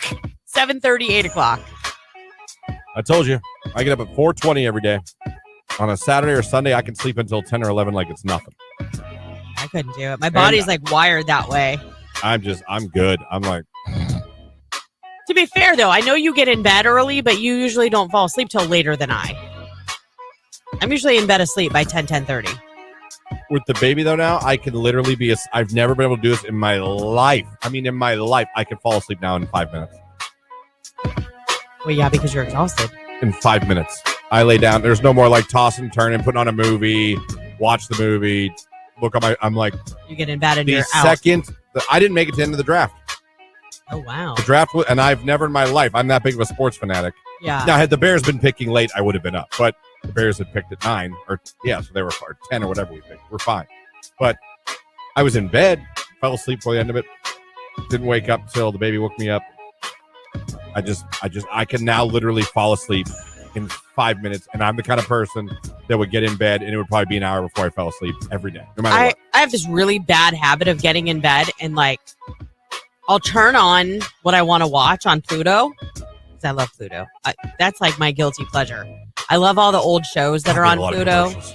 I know, but I love Pluto. Show like they're 5 short, minutes of a show, and it's like commercial. I know, but they're short though. They're usually in and out in like a minute. They take more breaks than like I know. any other service. I know. It's free, isn't it? Because I watch the challenge, and they'll be like, "Welcome to the challenge." Commercial. I'm like, what? I'm like, I know it's free, it's cool, but God, do they take a lot of commercial breaks in their shows? Yeah, like 6 or 7. That's fair. But I love it. I love Pluto. But my toxic trait, my guilty, I need to stop doing it because it keeps me awake longer, way longer than I need to be or should be, is I'll turn that on, but then I don't watch it. I grab my phone and I start scrolling through TikTok. And then the next thing I know, 20 minutes has gone by and it's like, oh my God, I need to put my phone down. Like, I got to get up. I've been doing that. It's been helping. Helping you fall asleep? Yeah. Sometimes it does because my eyes will get heavy, but lately I've been sucked in at all of like the Eras Tours videos. There's been some great recipes on there. You know what? I plugged back into Pinterest yesterday. Like, I spent a lot of time looking at. Why don't you just go play Angry Birds while you're at it? I know, but it's been a while since I was on my Pinterest board, but I love Pinterest. I love it.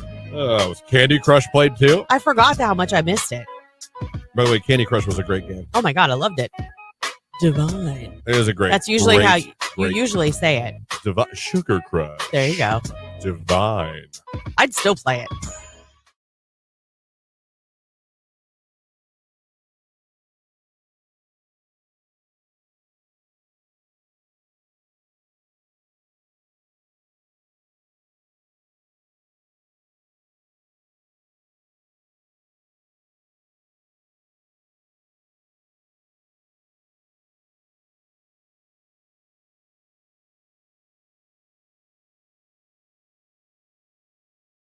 Back everybody here to Northwest High School in Canal, Fulton for the 15th annual Students for Sobriety broadcast here. Again, we're spending the morning here with our friends at Northwest High School, having a great time at this event we have right now. I swear to you, half the school's in this room right now with us. There's got to be. Jake, can we get a visual on the gym here just so we can show how awesome it is that it is 7:35. This gym is packed. These kids are having a great time. And every student that we have encountered here has been so kind, so respectful, and honestly just excited to hang out this morning. Yeah, it's been amazing. All these kids, if you're watching us on Facebook, YouTube, or Twitter, you could see the crowd, everyone enjoying it, signing up for our giveaways, playing cornhole, the National Guard, obstacle course. It's all going on. We got card games in the other room. We got Jenga over. We got everything for these kids. It's a lot of fun. We have to thank our sponsors once again.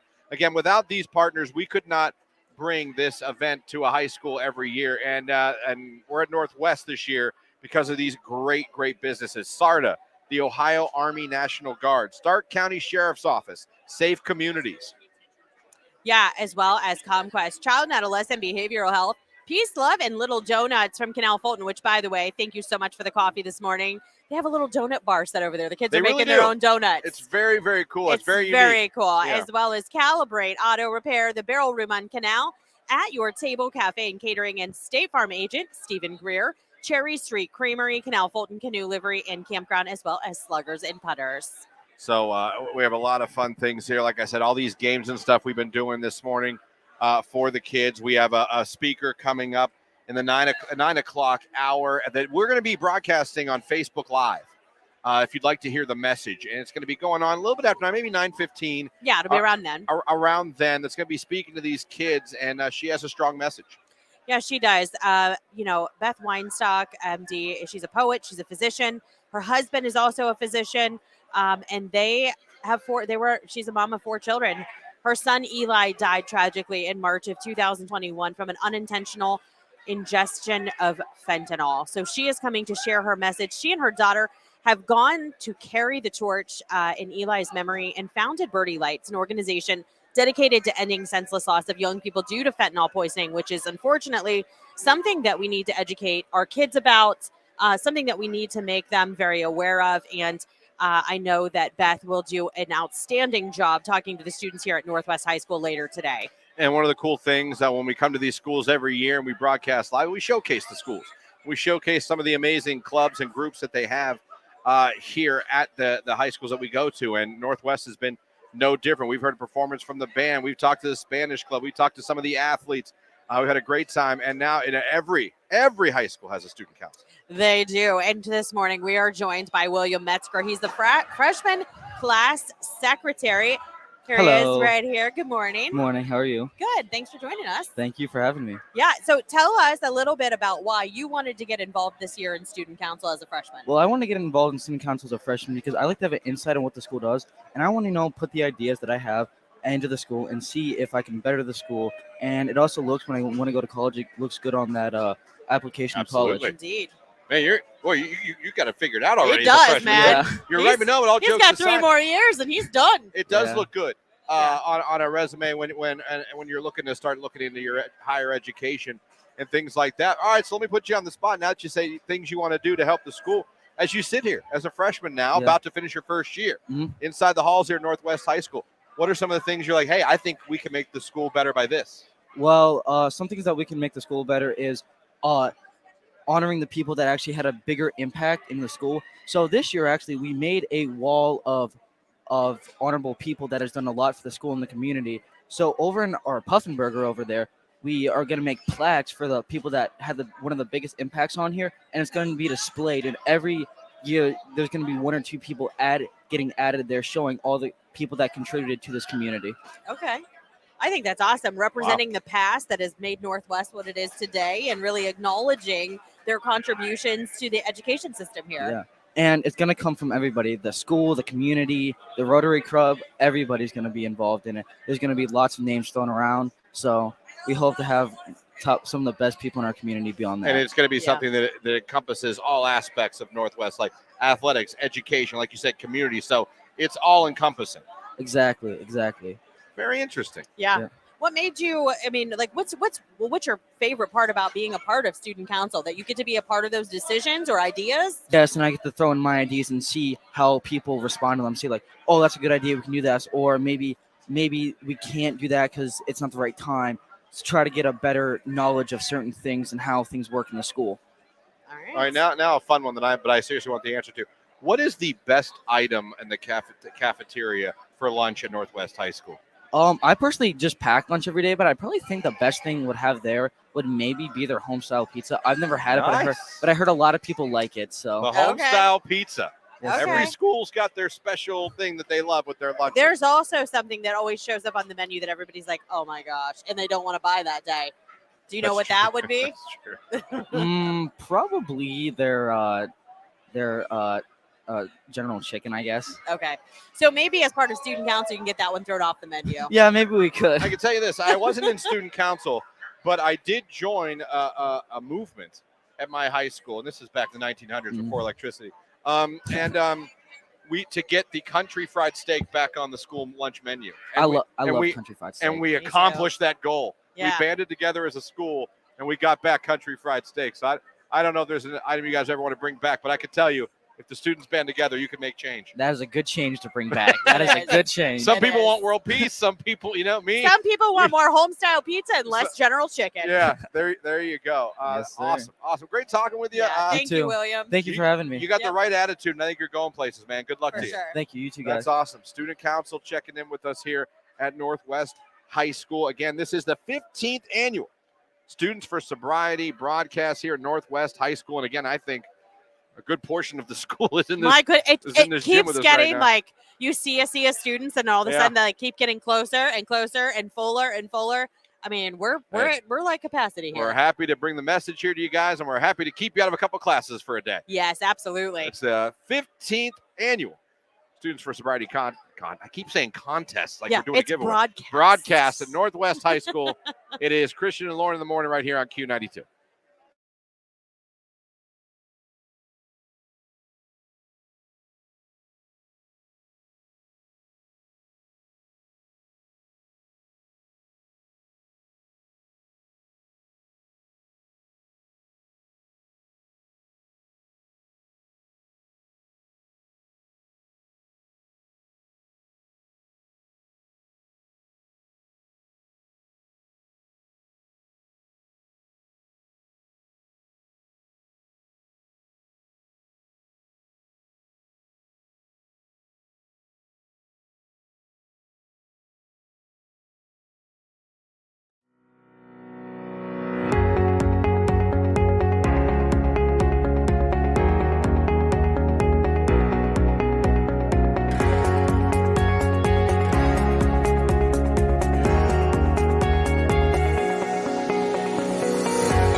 mean, not like one of the goats of all time, but she had a good run. She did. I miss her. She had a really good run. Everything turned for her when she was doing those cartwheels on the Today Show while singing. She was going, remember that? No. Seen that video? No. She was doing a performance on the Today Show. I forget what song she was singing, and she was doing cartwheels. And as she was doing it, she was singing. But it was like, because she was doing cartwheels. Cartwheels. And every time I see the video, I'm just like, what were you doing? Who was like, you know what, this performance needs? She's not still married to Josh. No, they got it. But they have kids together. They do, and that's why she quit music. It's to raise her kids. Oh, is it? Yeah.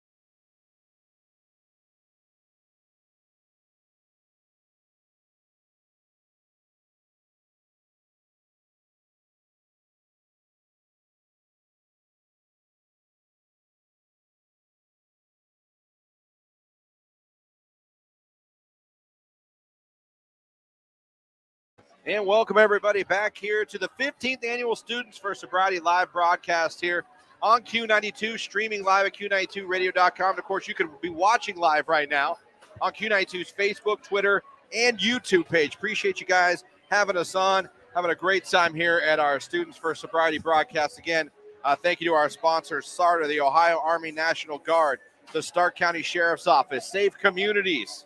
Yeah, as well as CommQuest, Child and Adolescent Behavioral Health, Peace, Love, and Little Donuts, Kalibrate Auto Repair, the Barrel Room on Canal, At Your Table Cafe and Catering, State Farm Agent Stephen Greer, Cherry Street Creamery, Canal, Fulton, Canoe, Livery, and Campground, and Sluggers and Putters. All right. And we've had guests all morning from Student Council, all the groups here. We had the band perform, like I said, and it's always a tradition that we do at Northwest, and whenever we do the Students for Sobriety broadcast. But another tradition usually at our Students for Sobriety broadcast is Judge Warren always joining us, always eager to come out here and talk with these kids, talk with the faculties, and be a part of this broadcast. Before we get anything, Judge Warren, good to see you again this year. And thank you for always volunteering your time. I know how busy you are to come out here no matter which school we're at and be part of this broadcast. It means a lot to us in the community. We appreciate it. Well, what you're doing is so very important. It's my pleasure to be able to be included and love to come out here every time you go to a different school and you just see the kids, and it reminds you of a different time and how great it is to be a kid. And that's what this point is, right? We want to keep them safe. We want to keep them going. We want to keep them celebrating what it is that they're feeling now. So love coming out, love what you guys do, and reminding, especially at this time of year, reminding everyone what you need to do to be safe. I just want to reiterate the fact that it doesn't matter what high school we go to. Judge Warren clears his schedule and gets out here. And he doesn't just sit down, talk, and leave. You see him mingling with the kids, talking with the faculty here. Like, it means something to you, Judge, and we really do appreciate it. I did think about taking on the giant slide. I was going to say. Isn't that like the largest inflatable course you've ever seen? It certainly is. Yeah, I asked if they did birthday parties. No, they don't. Sorry. So, let's get into it now, because I always like talking to you because you have such a unique perspective of what making decisions at these times of year when we're talking about prom season. We're talking about graduation parties right after that. And you're someone I hope these kids never have to be in front of. You know what I mean? But you know firsthand sometimes the unfortunate consequences that can happen by one wrong decision if these kids don't, kind of listen. I know you don't want to listen to parents, you don't want to listen to older people, but you've seen firsthand the seriousness of what making the wrong decision can lead to. Sure, and that's the hard part, right? They're like, don't touch the stove, you get burned. First thing they'll do is touch that stove, and you can't do that in your vehicle. You can't do that in a life of moving off. And I'm working with adults, long-term adults who will talk back. Well, I was 12, I was 13, I was 15 since last time I was really sober. Like, they're fighting it, and it doesn't end. But I got to tell you what, I came in driving in this morning, beautiful day. We've had such miserable weather. Oh. Yes. And doesn't it make you feel so energetic? Yes. Yeah. Now, yes, remember being a kid. You're already invincible. Now you're super invincible. Right. Yeah, that's and you true. think you're going to conquer the world when you feel this weather. Like and that's where we need to say, hey, kids, just stop. We know you're feeling great. And you're going to have a great time either way. Right. Just slow it down. Right. Enjoy the moment. You got a whole adult life ahead of you.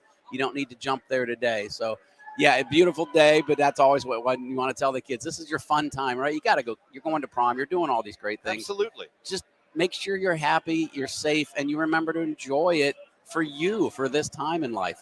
Life will change. You hit on it perfect there, because I think sometimes some of the kids, the younger kids, some of them think we're trying to stifle the fun. And you said we want you to have a blast, because you're right. Yeah. These are some of the best days of your life. You're going to look back on these 30 years down the road, but man, was that a great time at graduation or at prom or that guy's graduation party. We want you to have fun. Right. You'll never be at a better time. Your friends are everywhere. Everything is social. Everything's great.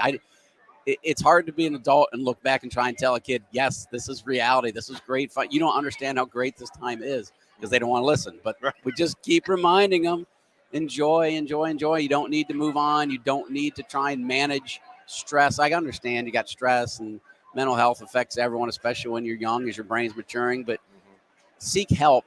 Just don't, you don't need to find substances to try and manage. It's it's not where you need to be. So with your unique perspective, being able to see these court cases that come in when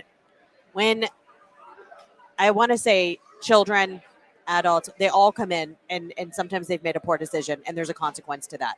With having that unique perspective and really seeing the gravity of the decisions that we make, what's your best piece of advice for a student at this age? That they're going to listen to? Right. That's a good point. It is that. Is actually try and listen. Like say they aren't going to listen to 10%. So sometimes my best piece is just keep repeating. Slow, patience. Yeah. You have a life in front of you. You can take it slow. If Yeah. you got up and felt great today, if you're looking forward to prom, stay with that feeling. You don't need to, it's just, for me, it's patience. Yeah. Right? When you do make those consequences, almost always, I was doing something, I was in a hurry, it was some other need, and they put that too far in advance of what's just going on and living in the moment. Just be.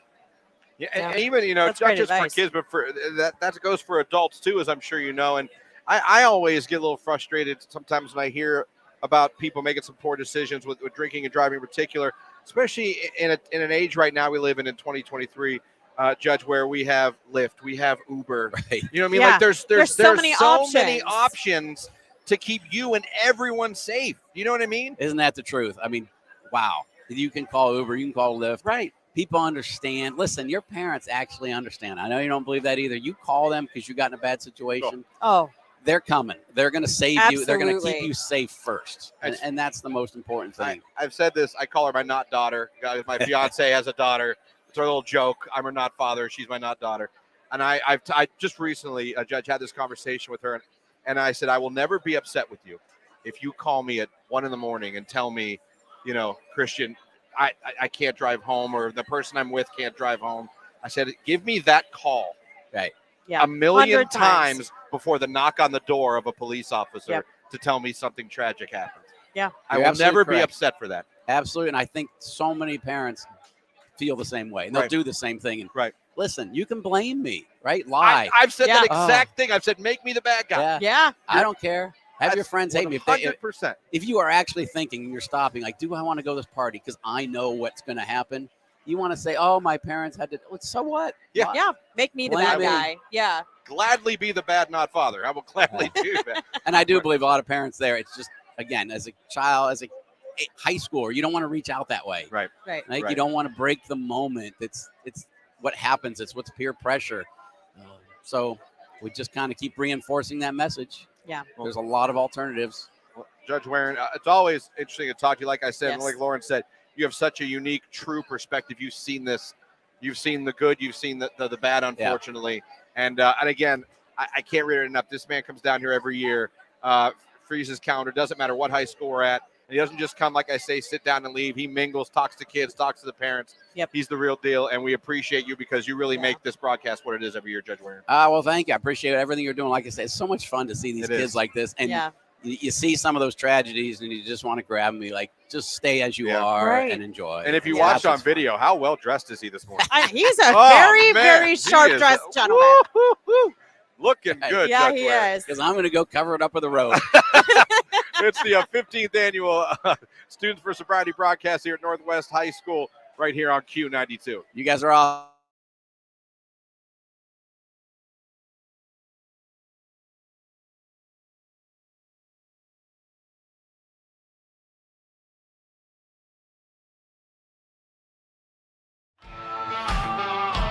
The biggest songs from the biggest artists. Today's hit music, Q92.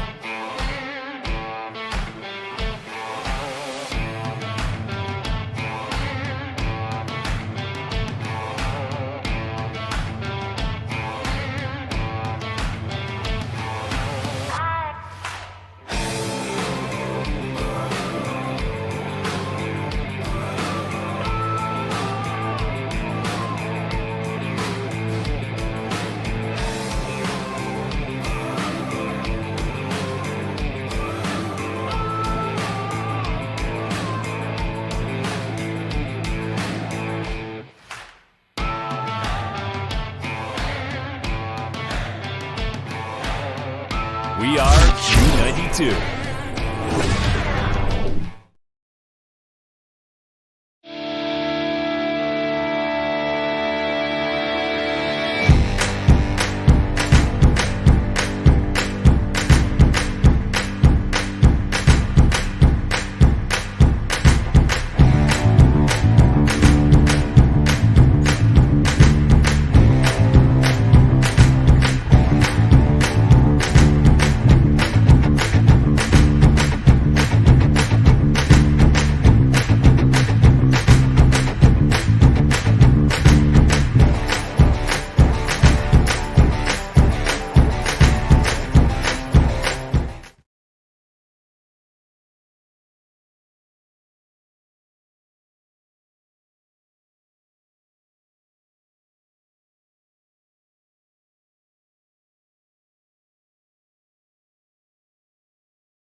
How great is that? I could go for some breakfast food right now. Same. Bacon, eggs, toast, and pancakes with a glass of orange juice. Scrambled eggs with some fresh pico de gallo and some avocado. Pico de gallo. Get over yourself. Oh, I love pico. Pico de gallo. That's probably one of my favorite things ever. I don't even know what that is. It's so versatile. Christian, you know what pico is. No, I don't. It's chopped up. It's basically like a salsa, but it's like a fresh salsa. So it's garlic, onion, tomatoes, cilantro, some jalapeno, and you toss it with the olive oil and some salt and some cumin.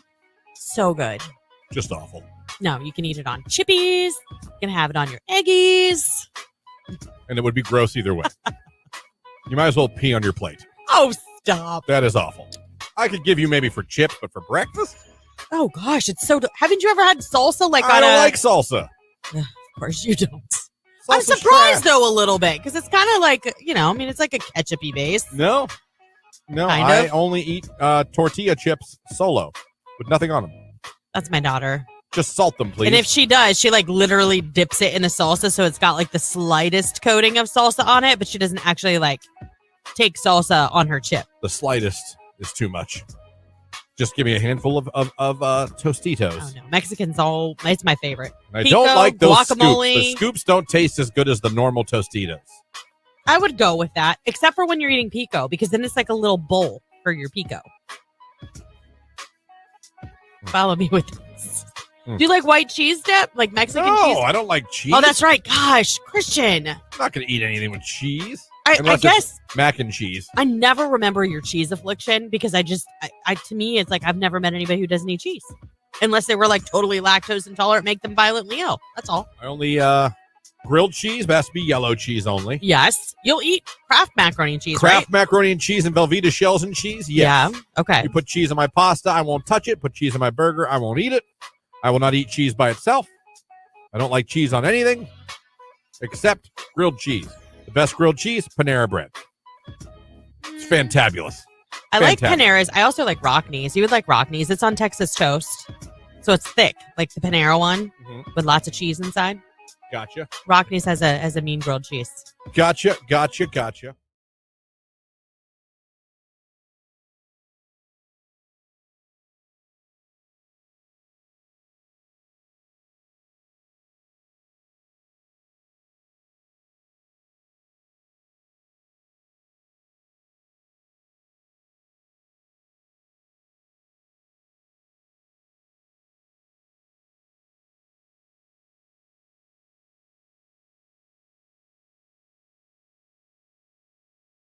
So, Listen, guys don't look for no reason. right. They Guys don't window shop the way No, that we ladies shop do. very different. You know, the Not daughter found out the difference between shopping with me and her mother. And it was funny because I call my fiance a ghost. I don't think she's real when we go shopping because I swear to you, she'll be right behind me. And I turn around and I've been walking by myself for a good 20 steps. You said that to me at I'm Celebrity like, she Cuisine. disappears. And You're I like- look and I'm like, where? And I go down and there she is down an aisle picking something. I'm like, not even a, hey, honey, let's go down here. Just I'm walking. I turn around and I'm like, do I have an imaginary fiance? Like, did I make this up? And she just shops for hours. And the Not daughter went with me probably 2 weeks ago to get stuff at Meijer. And I had my list. And we were in and out of there in like 10 minutes. She's like, wow, this is real different than shopping with mom. You know what? It I must was be like, a guy I have thing. a list. Yeah. I get my list and I'm out. I'm not here to browse. Yep. We need ketchup. We need bread. We need this. And we're gone. The kids know, like, if they go with Tony to Home Depot or something, they'll be home in less than 20 minutes. Oh, yeah. And if they go to Target with me, they know that there's probably going to be Starbucks involved and it's going to be a couple hours. And we may stop somewhere else on the way home.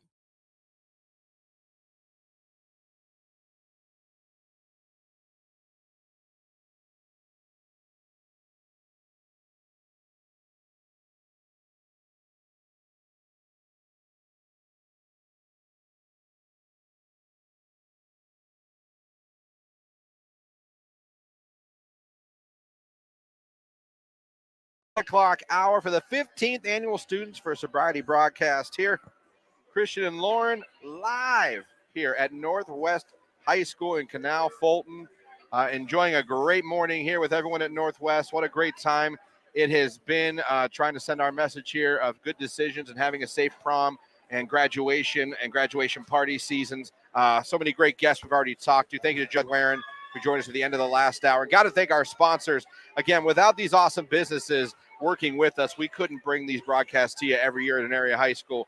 SARTA, the Ohio Army National Guard, Stark County Sheriff's Office, Safe Communities, as well as CommQuest and Child and Adolescent Behavioral Health, Peace, Love, and Little Donuts and Canal, Fulton, Kalibrate Auto Repair, The Barrel Room on Canal, At Your Table Cafe and Catering, State Farm Agent Stephen Greer, Cherry Street Creamery, Canal, Fulton, Canoe, Livery, and Campground, and Sluggers and Putters. So thank you to all of them for being part of this broadcast. And now, again, we're going to talk to another group here We at Northwest are. High School, the Pep and Cheer Club. Yes, going to be and joining us right now. we have senior Alexia Clark joining us on air this morning. Good morning, Alexia. Good morning. How are you doing? I'm good. How are you? Good. Have you been on before? I have not. All right. Well, your first time and you're doing well so far. So we're going to be good. And if you're watching on, you can see all her teammates. You yes. can see the rest of the crew behind They're us. all behind us. They're all right there on camera. So, Alexia, tell us a little bit about your experience in this club and what your senior year's been like. Well, I've been a part of the Northwest Cheer program for 6 years, and it's just like been the greatest experience. I've like become a part of this huge family, and we're all so close, and it's just, I have never regretted my decision for a second. Okay. Well, you know, I think it's one of those things. I cheered, so Yeah. I get it. It's the fun, it's the excitement of football and of having, events here at the school or basketball games and all of Yes. that kind of stuff. So I did not do anything after I graduated high school, but do you plan on doing anything as you move on? I won't be cheering in college, but I do plan to coach later on. Okay. All right. That's fantastic. Now, one thing, and I think a lot of people would get this now with cheerleading. It's all year round. Yeah, It's all year round between football, transitioning to basketball, and competitions. Like you girls work your tails off. Yep, all year. round. And sometimes I think people I think they're better, but I still think people don't understand how much time goes into it, how hard you girls work, and how you're going out there and competing against schools all over the state of Ohio at times. What's competition like these days? How intense is it? Oh, it's really intense. It's very exciting, though. We put a lot of work into the season, and it was our first year doing game day cheer. And it was a long process, but we did really amazing. What is the hardest part? Probably memorizing all the routines. I was going to say the routines, like you go in there- choreography and yeah. You personally, you like doing basketball or football? There's good things about both, but I like football season. I feel like it's more exciting. Yeah. Football is pretty fun. I get that. That's solid. Well, congratulations on your graduation that's coming you. up and being a senior. And if we can, let's talk to Coach Kate just a little bit about your seasons and recognize some people within the group. All right, thank you. Thank you. Again, here at the 15th annual Students for Sobriety broadcast at Northwest High School here on Q92. It's Christian and Lauren in the morning. Good morning, Coach Kate. Good morning. How are you? Great. How are you guys? We're good. Thanks for joining us. Thank you for being here. And for bringing this awesome group of girls behind us. So proud of them. Yeah. Love So them. tell us a little bit about them this year. And, I know you were sharing with me how proud of them you are for some of their achievements, yes, but also about their camaraderie. So tell us a little bit about them. Yeah, this is a great group of girls. I've been coaching for 13 years, and this is just a special group. There isn't that stigma of drama or that competition. Our motto is one team, one tribe, one family. So our girls know that if a teammate's winning, we're winning. Yeah. So they're cheering on each other. One tribe, we have each other's back. If something's going on, they know they can reach out to coaches, to other teammates. One family, we just want what's best for each other. So it's been great to watch these girls grow up too. And it's amazing. I teach kindergarten at the primary too. So to be able to see both sides. Oh yeah. Alexia's finishing up her career, and I have the littles, heading back to the littles that are starting their school career. So yeah, that's exciting. It's a blessing. Yeah. Yeah, for Wait, sure. To touch on that for a second, you talk about the mentality of the group, the one tribe thing. Yeah. That's not always the case in high schools, and that's not always easily done. So you've been here for 13 years. Yeah. How hard was it, or how long did it take to truly have that culture be instilled here at this high school to where it keeps going and it's passed down? Because like I said, that's not the case. And not just for cheerleading, any sport, any group. Right. What was your approach to make it that way and to get everyone to buy into that? Yeah, I think it really takes a village. I mean, look around at all the amazing staff we have here, all the coaches, we work together, our athletic director, our athletic secretary. I mean, they work so hard to make sure we're cohesive, to make sure we're on the same page. And I mean, we all ultimately want what's best for our students, and not just on the field or the court, but, we want them to be the best leaders they can be. So it takes a village. Yeah, absolutely. Well, you can tell by the turnout this morning and all the teachers that did show up early this morning along with the students that's very well embraced by the staff and the student body here at Northwest High School. We love these kids, and we definitely believe that the best is yet to come for them. So absolutely. Well, congratulations. You guys said you had a great season. Yes. Yeah, we had a great season. We loved cheering on our football team, our basketball team, and then we tried something new with our competition squad this year. So, I mean, it only goes up from here. So we're excited for next year. Absolutely. And then you also mentioned the success of the dance team as well. Yes. Yeah, we wanted to give a shout out to the Northwest dance team. This was the first year. So shout out to all the girls on the dance team. We have a couple here on the cheer squad and the dance team too. But yeah, it was just an awesome experience. Coach Casey, Coach Maddie, Coach Tori, and Coach Lindsay really took it, by the bull, by the horns, and tried something new, and it's been really great for us. Fantastic. Well, thank you so much for joining us this morning. Can we get you guys to demonstrate some of the school spirit we've witnessed here this morning by taking us to break with a chant? For sure. And we got you guys honorary pom-poms here. I love it, Christian. I love music. Yeah, for sure. That's fantastic. Take it away, ladies. You want to start it? Go ahead. Set.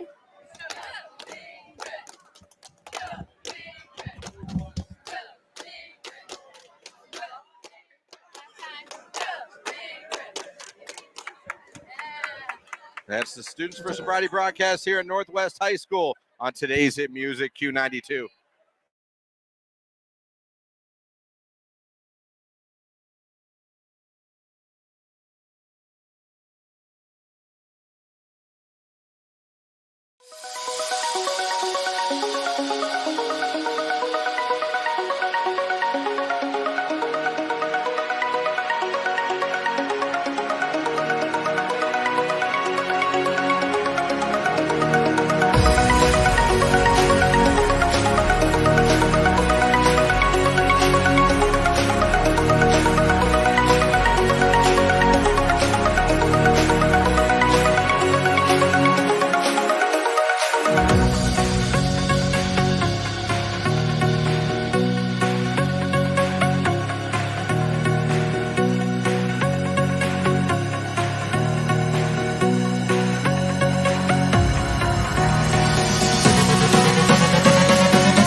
Christian, did you see they're putting a Chick-fil-A by Camelot Lanes? What?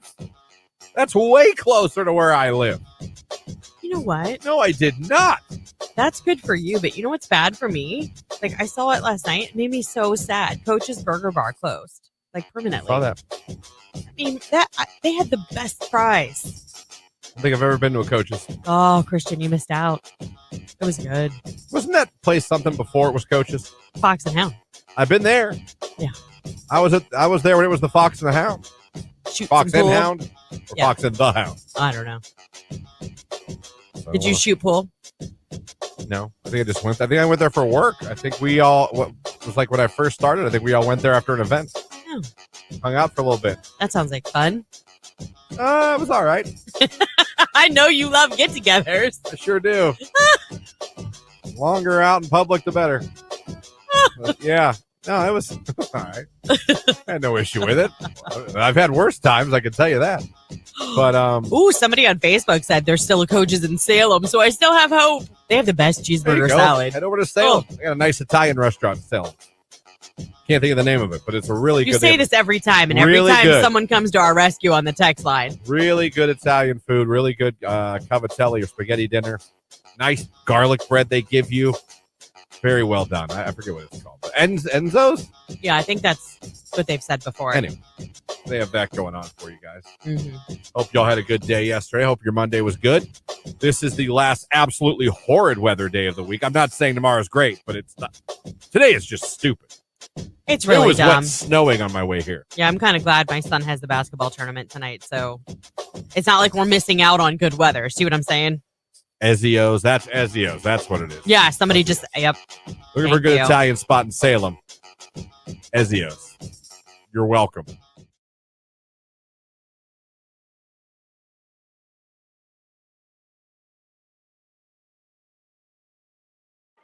Make that 2 minutes. How do we get back to 2 minutes?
And welcome everybody back to the 15th annual Students for Sobriety broadcast here. This year we're out at Northwest High School having a great time this morning with our friends here at Northwest. Man, the turnout's been insane. I mean, obviously they have to come to school anyway. They But do. they all came early and they've been having a good time on. What I love about it is it's not like they're just standing around doing nothing. We have kids flying through this gigantic inflatable, so graciously supplied by the Ohio National Guard. Yeah. And it's amazing how many kids have no regard for their safety. They really don't. But this listening, parents, if you're listening at home, it is an inflatable. It is very soft. We have mats on the ground. So far, so good. No injuries. Everyone's good to go here. We've been talking to all the amazing groups here at Northwest High School as, again, we want to have a fun morning here at the high school for these kids. We want to hook them up with some prizes and have a great time. But we also want to spread that message of just, it's prom season, graduation season coming up. Man, we want all these kids to have an amazing time of their lives. We just want them to make good decisions, and we want them to be safe and go home to their families. That's all we want. Absolutely. You can almost feel the energy here this morning. Yeah. So for Northwest seniors, they are now, this kicks off kind of like a stretch of a series of fun events, and they're actually done with school. I believe it's next Wednesday. Wow. So they don't have much time left, and you can definitely tell they're all excited that we're nearing closer and closer to summer break. But right now, we are joined by Connor Busby. He is the choir director here at Northwest High School, and he has brought his choir group, which is insane. It's a huge choir. I was going to say he rolls deep. Yes, he rolls deep. This he guy. does. I can't. Yeah, there you go. Okay. Yeah, he definitely rolls deep. He's got a lot of kids here today who are going to be performing for us here shortly. But, we just kind of wanted to ask you about your choir programs here at Northwest High School. We were talking off air a little bit about, how many choirs you offer here at the high school. Can you just tell our listeners a little bit about your choir program here? Yeah. Okay. So we've got 7 different choirs here at the high school. We've got a top group chorale, which you're going to hear today. We've got 3 a cappella groups, men's chorus, a women's chorus. We've got a freshman choir. We've got a show choir. We've got a lot of choirs at the middle school. And what's really cool is all these students that are in front of me that you're going to hear today are actually students that I taught, one of my first 2 years here. So it's really cool to have this full circle experience, getting to come back and direct them their senior year. Yeah. So it's been awesome. Yeah. Fantastic. We talk about you rolling deep here. It was a 40 person. Yeah. So this group is typically 40 to 45. We're really blessed collectively in the department from 5 to 12. We've got about 300 singers throughout the grades. So we're really blessed. And they do some amazing things. So it's been very cool to watch the program grow. It's my 6th year. So every year something gets better or stronger and it changes and we just keep growing with it. Now, you've been here 6 years. Yes. Right when you first started, was there this much interest immediately? Like what were the kids? What is it about Northwest, this community, that so many of these kids, these girls and boys want to be involved in this? That's a great question. I always tell people that Northwest, first up, it's really easy to teach here because our students for the most part come to school not like wanting things. They've got beautiful homes, they've got wonderful families, they've got a great support network here with teachers and with staff. So I feel like we finally get to start teaching where most schools have to work on just making students feel welcome and loved. That's already existing. So we get to go to the next step, which is a huge blessing, which is why these kids do so well, at every level, whether it be choir or band or athletics or their basketball program. So many things go well for, I think, that reason. Sure. So we were talking too a little bit earlier, and I said, this is, there are some sports and clubs and stuff that does not speak my language. I love to hear about them and what they're doing. Yeah. But this is something I actually know. My daughter is in choir. We were chatting about state contests. Yeah. Because my daughter in her choir at Hoover was just at state contest. Yeah. And you guys were as well. And I heard you have some exciting news to share about the outcome of that state contest for this choir. Yeah. So chorale here goes what's called AA, which is the collegiate category. It's the most challenging one to go. Only a few schools in the area like Madison, Jackson, and Hoover go, and then us. We're blessed that every year now for I think 3 or 4 years straight, including this year, we've had straight superiors across the board, which is a near perfect score. Which is awesome. Yeah, so it's just a testament to how hard they work to do to make beautiful music. Yeah, absolutely. Well, congratulations on that rating because appreciate it. It's tough, and there's a lot of tough competition there, and it's a long evening. Yes, it's a long day. They're usually not home until very, very late. Yeah. So congratulations. That's a great thing. Appreciate it. Now you said you do still have a couple performances coming up this year. Yes. We have what's called our showcase, which is on May 12th, next Friday. That's called A Night at the Ritz, and that's going to be all like featuring musical numbers, big dance choreo numbers. There's MCs, there's a full set design, light cues. So that's what we're working towards now is our big show. Middle school has a big show, Hocus Pocus, in a couple weeks. So that's going to be really fun. It's just a theme show based on the characters. So we still have a couple things going on. So the year's not over yet, but it's nearing it. So we're about to have these kids perform and take us to break. But before, for you personally, as someone who works with these kids, what's it like for you when you see a young girl or a young boy come to you? They join here, and then they realize a talent they didn't know they had, or maybe they were afraid to share, or didn't think they were as good as they were, and you helped bring that out of them. Yeah. What's that like for you personally? Oh, it's beautiful. You know, the way this year happened was very atypical because I didn't know I was going to get to direct these kids. So like getting to come back in and direct them at this point, having the last time I saw them was like 8th grade or 9th grade, hearing the growth and seeing their passion and commitment is, I mean, it's why you teach, you know? Right. So it's very cool to know that I got to be a part of that journey with them. Yeah. Very so cool. It's been cool. All right. Well, we're going to go to break, but before that, they're going to perform for us here a little bit. So what are they about to do? We're going to attempt in this gym to perform Battle of Jericho by Moses Hogan. Oh. Pretty deep piece, but very cool. It's a staple piece. So you're going to hear that now on the radio. And if you're watching on Facebook, YouTube, and on Twitter, you can see it as well. We're going to turn it over to them, and they're going to take us to break here, guys. This is the choir here at Northwest High School at the 15th Annual Students for Sobriety broadcast here on Q92. Take it away.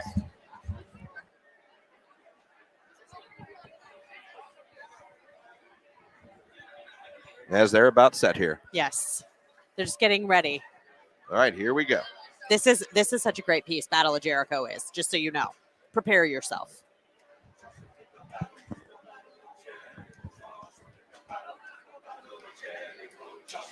Battle of Jericho, Jericho, Jericho.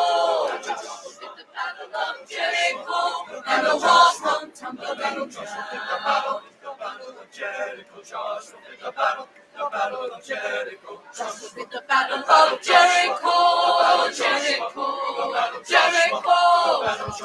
Battle of Jericho, and the walls come tumbling down. The battle of Jericho, Joshua. The battle of Jericho. Talk about your kings of Gideon. You can talk about your men of soul. But on my good old Joshua at the battle of Jericho. Joshua at the battle of Jericho, Jericho, Jericho. The battle of Jericho, and the walls come tumbling down. The battle of Jericho, Joshua at the battle of Jericho. Right up to the walls of Jericho, he marched with spear in hand. Go, Lord, and ram horn, Joshua cried. There you go. That is the choir here at Northwest High School at the 15th Annual Students for Sobriety broadcast here on Q92.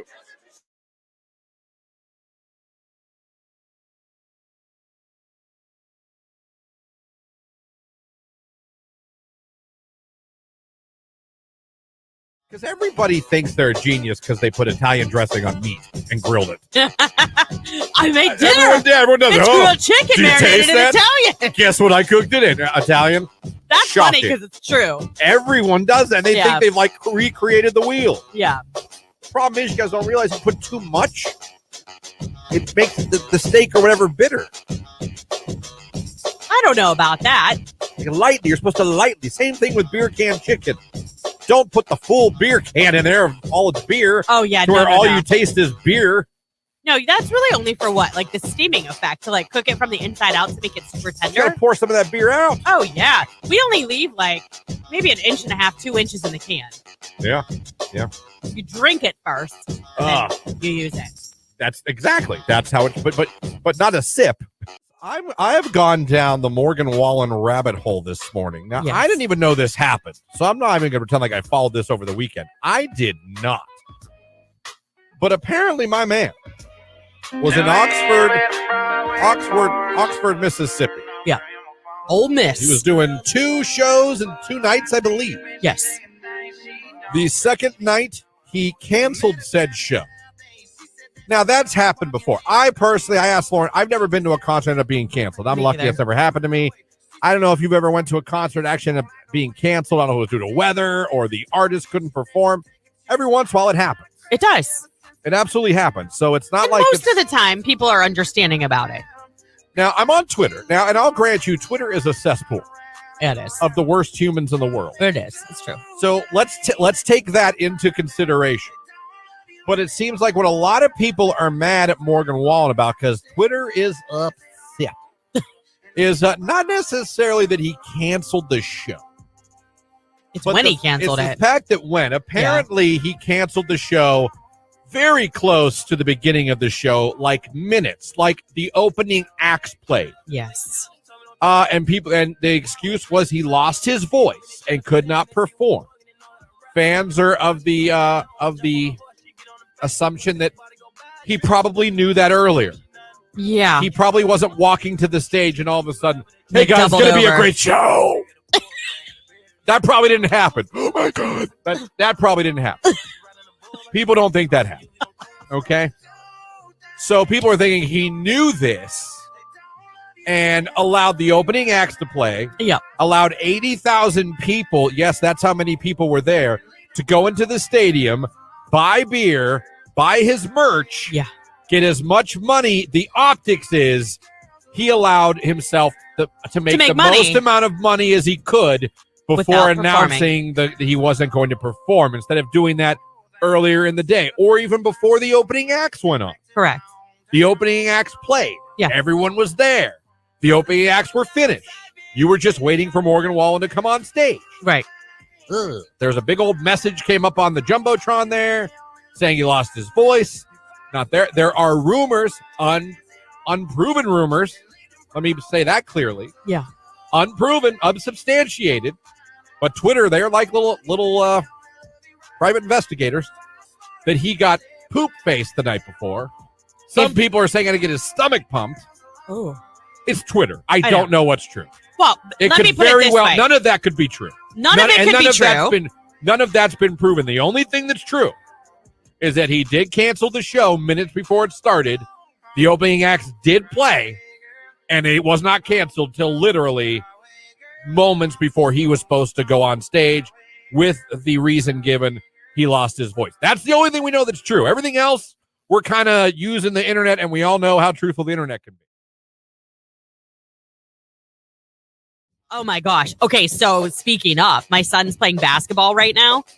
Can we talk about how the NBA has influenced some of these middle schoolers to do the flop to try and draw a foul call? Got the kids flopping? Oh my gosh, but they're terrible at it, so it's hilarious. It doesn't even look natural. Like after it already happened? Yeah, like, so they get there's contact, be like 1 Mississippi, 2 Mississippi. There's the flop. Like, guys, that's not how this works. Are they coaching that? What do you mean? To try to flop? I don't know. It wasn't kids on my son's team, thank goodness, but one of the kids on the other team flopped, and it was wow. But we've seen it before. They start doing this. I guess the coach is okay with it. If I were the coach, I'd be like, knock it off. But I'm not the coach. Yeah, not even close. We're not flopping. Right. We're not doing that. This is middle school basketball. Can we not flop? Right. Like, this game's hard enough to watch. You're 8. Exactly. You guys keep turning Right. the ball over left and right. The score's 3-2. All right, it's the fourth quarter. Okay, well, it's not that bad. Can we please stop?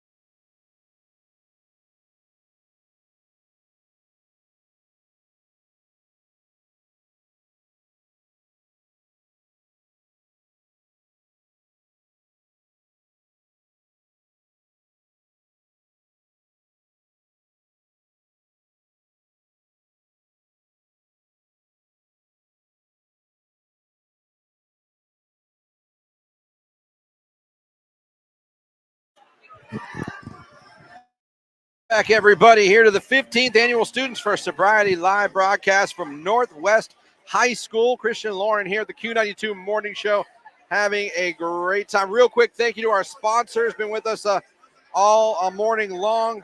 Thank you to SARTA, the Ohio Army National Guard, Stark County Sheriff's Office, Safe Communities.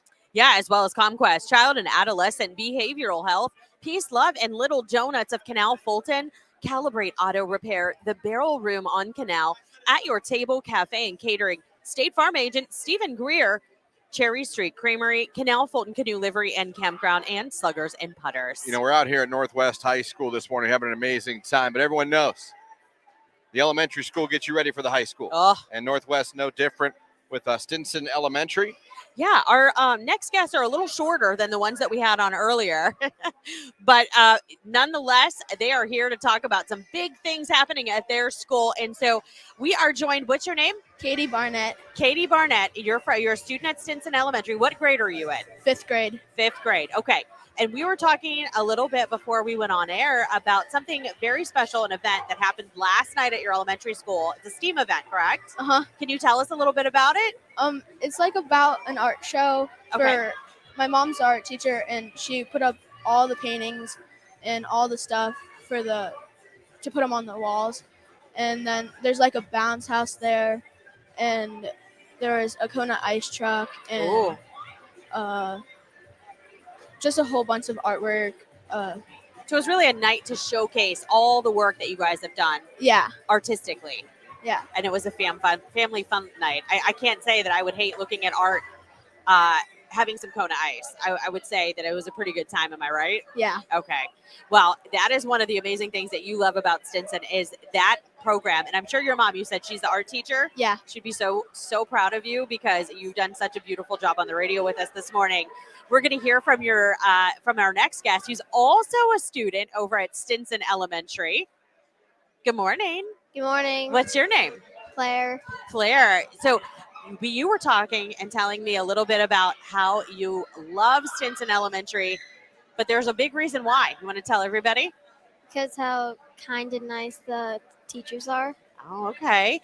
What grade are you in over there? 3rd. 3rd grade. So you have a couple more years over there with those super sweet teachers. I can tell you something, though. I found out since working with the school district, you're going to have kind and nice teachers, too, when you move on to the next school. So that's a good thing, too, right? Yeah. Yeah.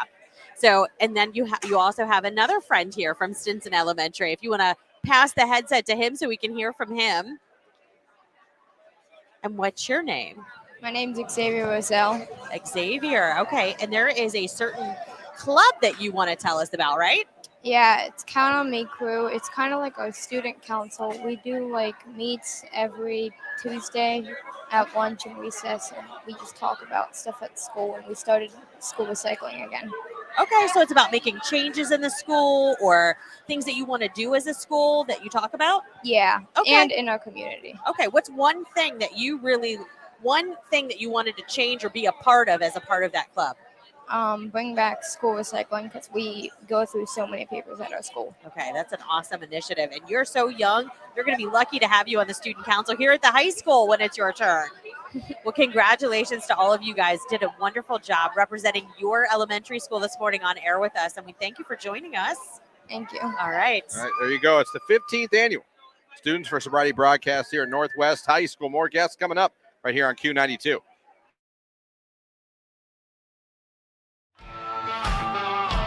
The biggest songs from the biggest artists. Today's hit music, Q92.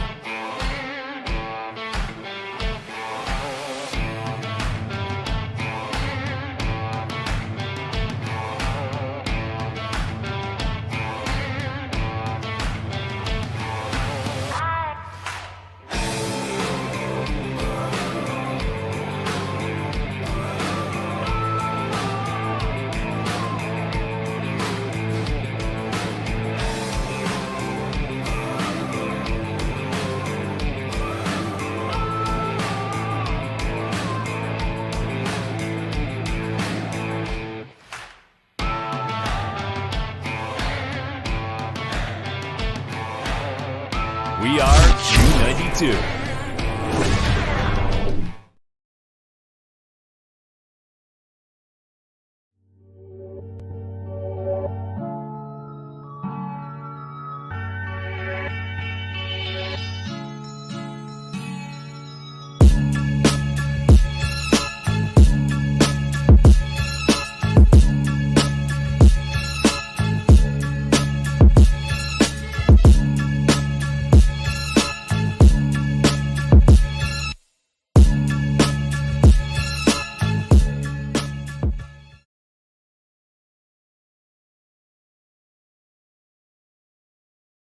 This is my problem. I'm just excited to sleep in. Oh. Every weekend I look forward to it. No idea. But sleeping in for me is like 8 o'clock, 7:30, 8 o'clock. I told you, I get up at 4:20 every day. On a Saturday or Sunday, I can sleep until 10 or 11 like it's nothing. I couldn't do it. My body's like wired that way. I'm good. I'm like, To be fair, though, I know you get in bed early, but you usually don't fall asleep till later than I. I'm usually in bed asleep by 10:30. with the baby though now, I can literally be I've never been able to do this in my life. I mean, in my life, I can fall asleep now in 5 minutes. Well, yeah, because you're exhausted. In 5 minutes. I lay down. There's no more like tossing, turning, putting on a movie, watch the movie, look at I'm like. You get in bed and the you're second, I didn't make it to the end of the draft. Oh, wow. The draft, and I've never in my life, I'm that big of a sports fanatic. Yeah. Now, had the Bears been picking late, I would have been up. But the Bears had picked at 9, or so they were 10 or whatever we picked. We're fine. But I was in bed, fell asleep for the end of it, didn't wake up till the baby woke me up. I can now literally fall asleep in 5 minutes, and I'm the kind of person that would get in bed, and it would probably be an hour before I fell asleep every day, no matter what. I have this really bad habit of getting in bed and like I'll turn on what I want to watch on Pluto because I love Pluto. That's like my guilty pleasure. I love all the old shows that are on Pluto. I know, but I love Pluto. They show like they're 5 short, minutes of a show, and it's like commercial. I know, but they're short though. They're usually in and out in like a but minute. They take more breaks than like I know. any other service. I know. It's free, isn't it? Because I watch the challenge, and they'll be like, "Welcome to the challenge." Commercial. I'm like, what? I'm like, I know it's free, it's cool, but God, do they take a lot of commercial breaks in their shows? Yeah, like 6 or 7. That's fair. But I love it. I love Pluto. But my toxic trait, my guilty, I need to stop doing it because it keeps me awake longer, way longer than I need to be or should be, is I'll turn that on, but then I don't watch it. I grab my phone and I start scrolling through TikTok. And then the next thing I know, 20 minutes has gone by and it's like, oh my God, I need to put my phone down. Like, I got to get up. I've been doing that. It's been helping. Helping you fall asleep? Yeah. Sometimes it does put it because my down. eyes will get heavy, but lately I've been sucked in at all of like the Eras Tours videos. There's been some great recipes on there. You know what? I plugged back into Pinterest yesterday. Like, I spent a lot of time looking at. Why don't you just go play Angry Birds while you're at it? I know, but it's been a while since I was on my Pinterest board, but I love Pinterest. I love it. Was Candy Crush played too? I forgot how much I missed it. By the way, Candy Crush was a great game. Oh my God, I loved it. Divine. It is a great. That's usually great, how you great usually say it. Sugar Crush. There you go. Divine. I'd still play it.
Lauren and I, the Q92 Morning Show, live at Northwest High School, having a lot of fun still. What a time we've had as we're heading towards getting close, 15 minutes away from the 9 o'clock hour.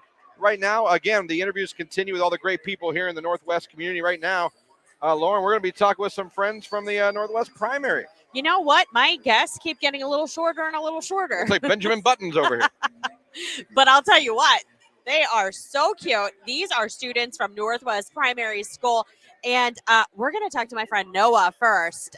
We were talking off air, and you said you wanted to handle what you liked best about your school. Yeah. So you go to Northwest Primary. What grade are you in, Noah? First. First grade. So you're a first grader over there. What's your teacher's name?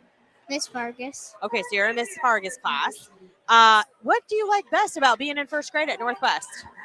I like all the great teachers and my friends. Okay. What's your favorite class?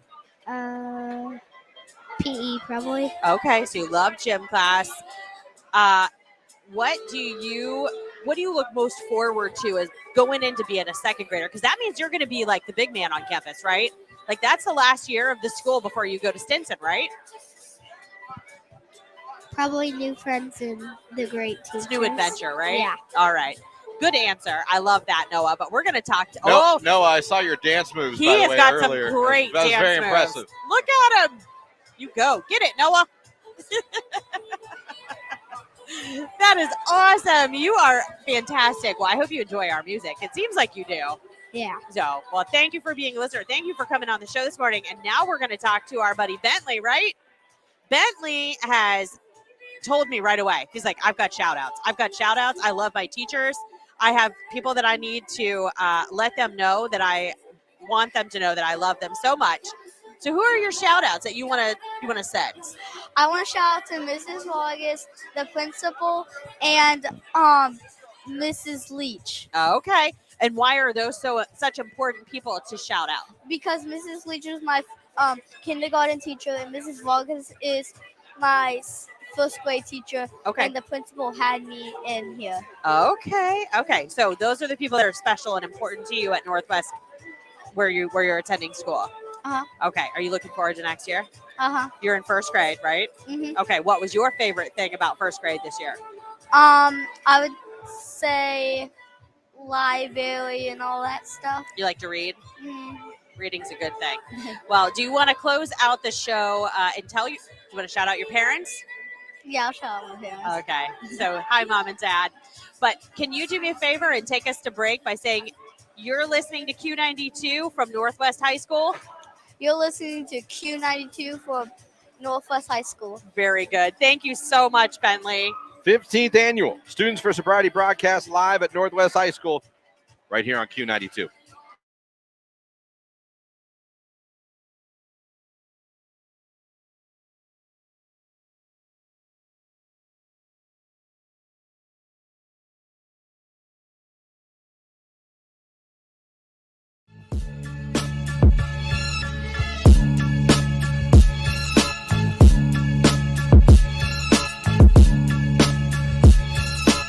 What is it like walking around with that feeling, knowing that like you helped raise?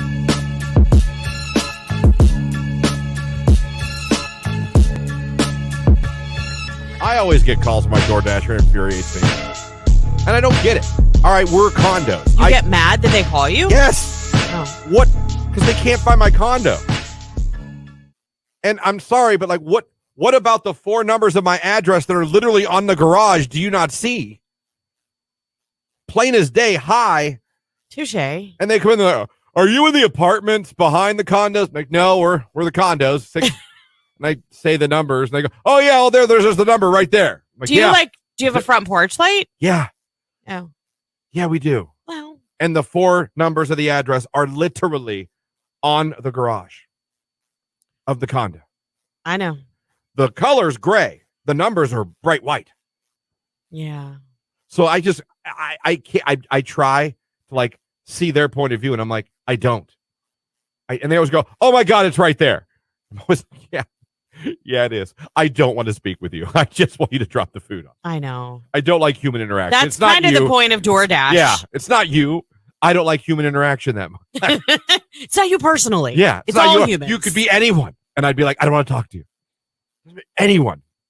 No, it's always just, for some reason, I always get a call. And it always says DoorDash. I'm like, oh, you got to be kidding me. Well, Hi, I'm your dasher. I don't know where you are. Where are you? Are you by the apartments or the Oh my condos gosh. before you get to the apartments? Yeah, that would be kind of annoying. Like, yeah. And they'll be like, oh my God, I'm right in front of it. Yeah. Thanks for the call, though, buddy. Yeah. I just don't understand.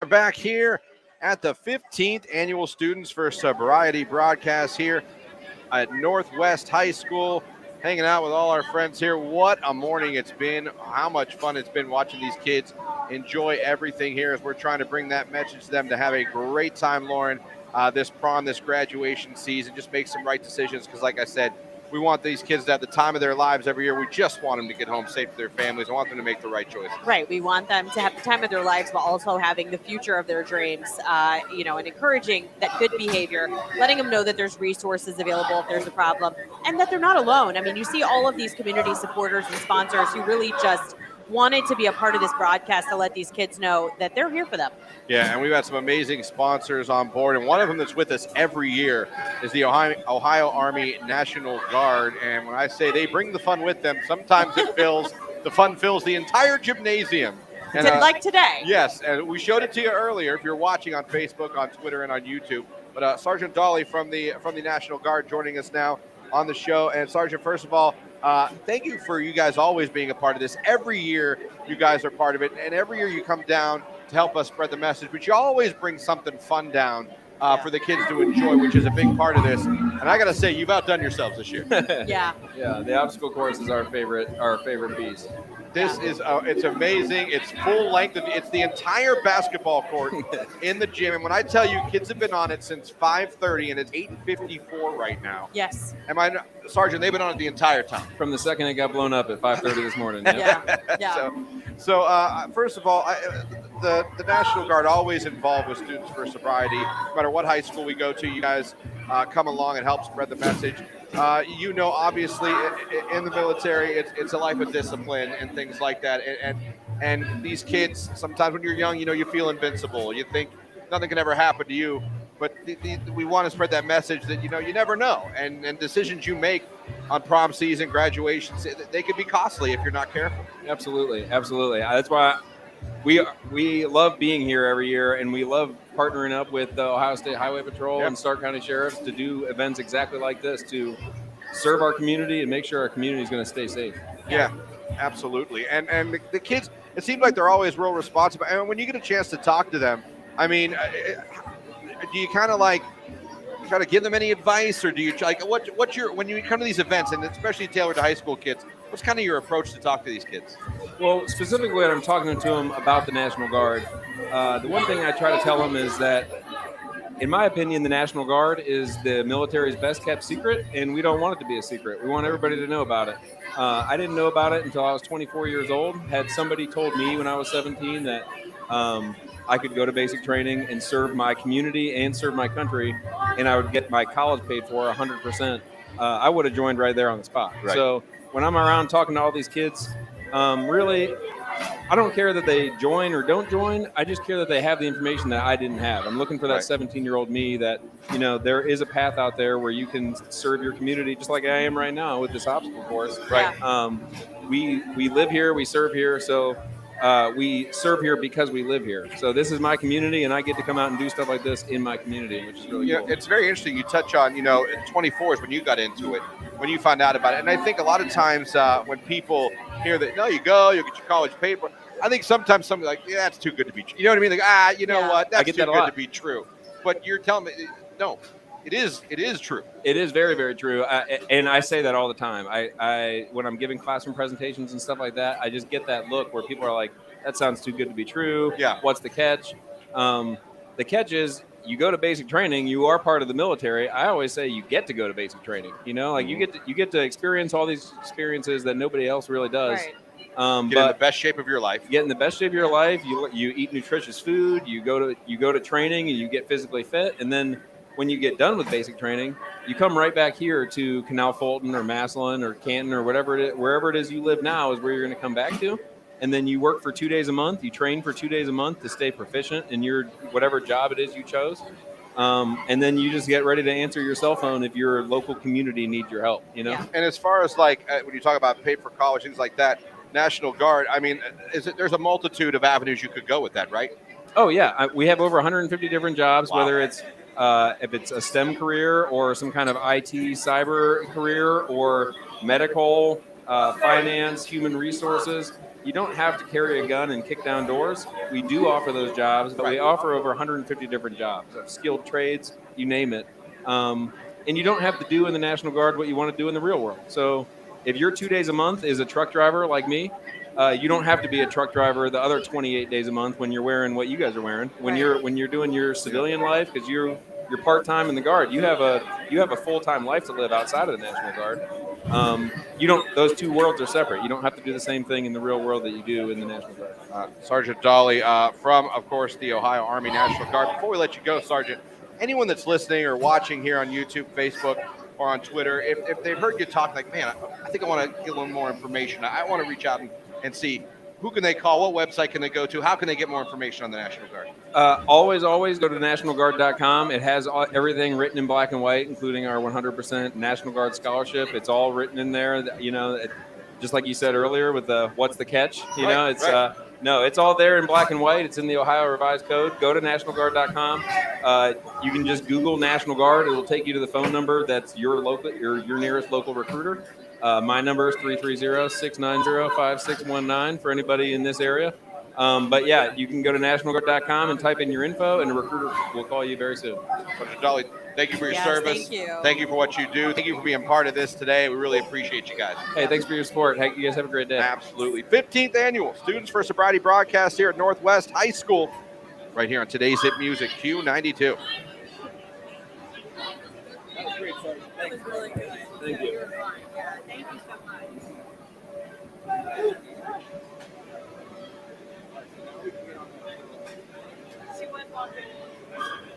Thank you guys very much. Yeah, thank you. I've never been on the radio before, so that was great. Yeah, I realized that right before I sat down. I was like, oh no. Yeah, you're on Facebook, Twitter, and YouTube. Thank you very much. Hey, no, thank you guys. Thank you. Well, that's quick. We're not posting.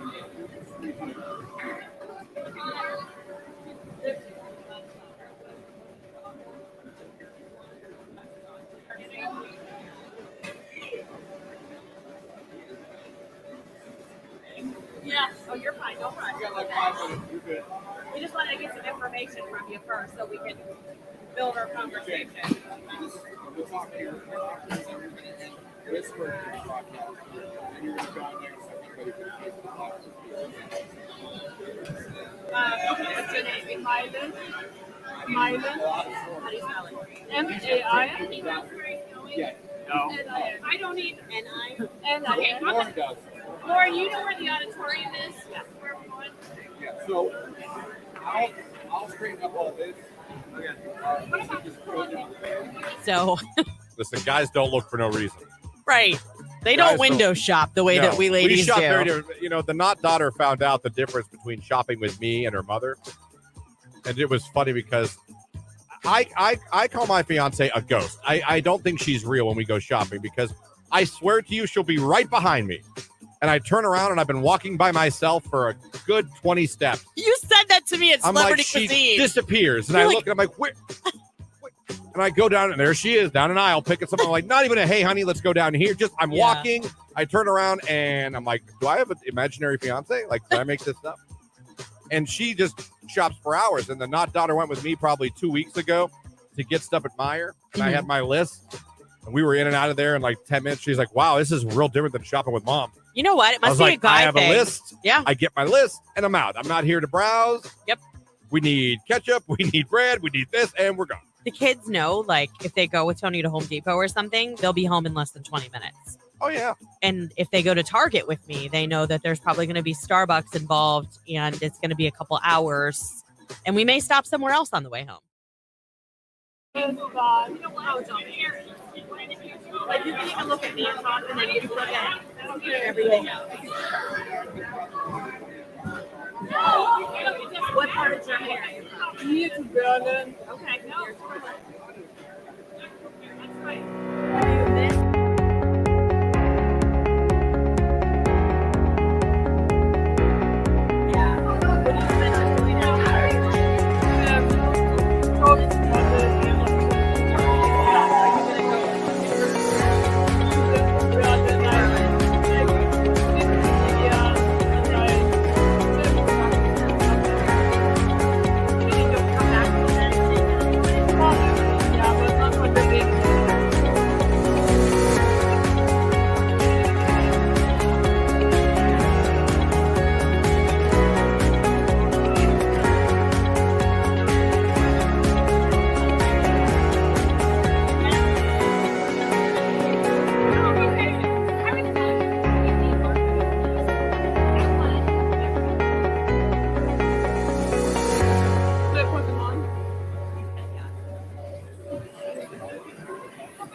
Anybody else?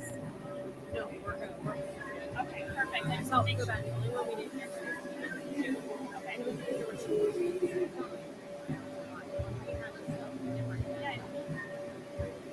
Okay, I just want to make sure I didn't want to leave you guys hanging and make sure that you didn't need anything else. Because I got a good kid, so just making sure.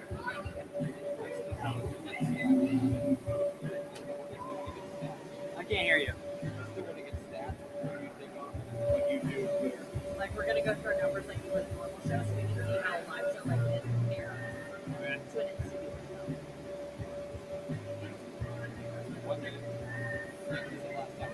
Yeah, this is it.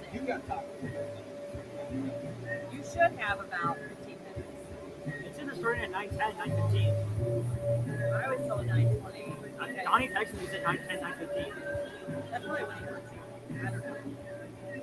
Okay, so wait, are you going to be able to walk into the auditorium? I can take him over. I don't know where it is, so I'm trying to. Okay, wait,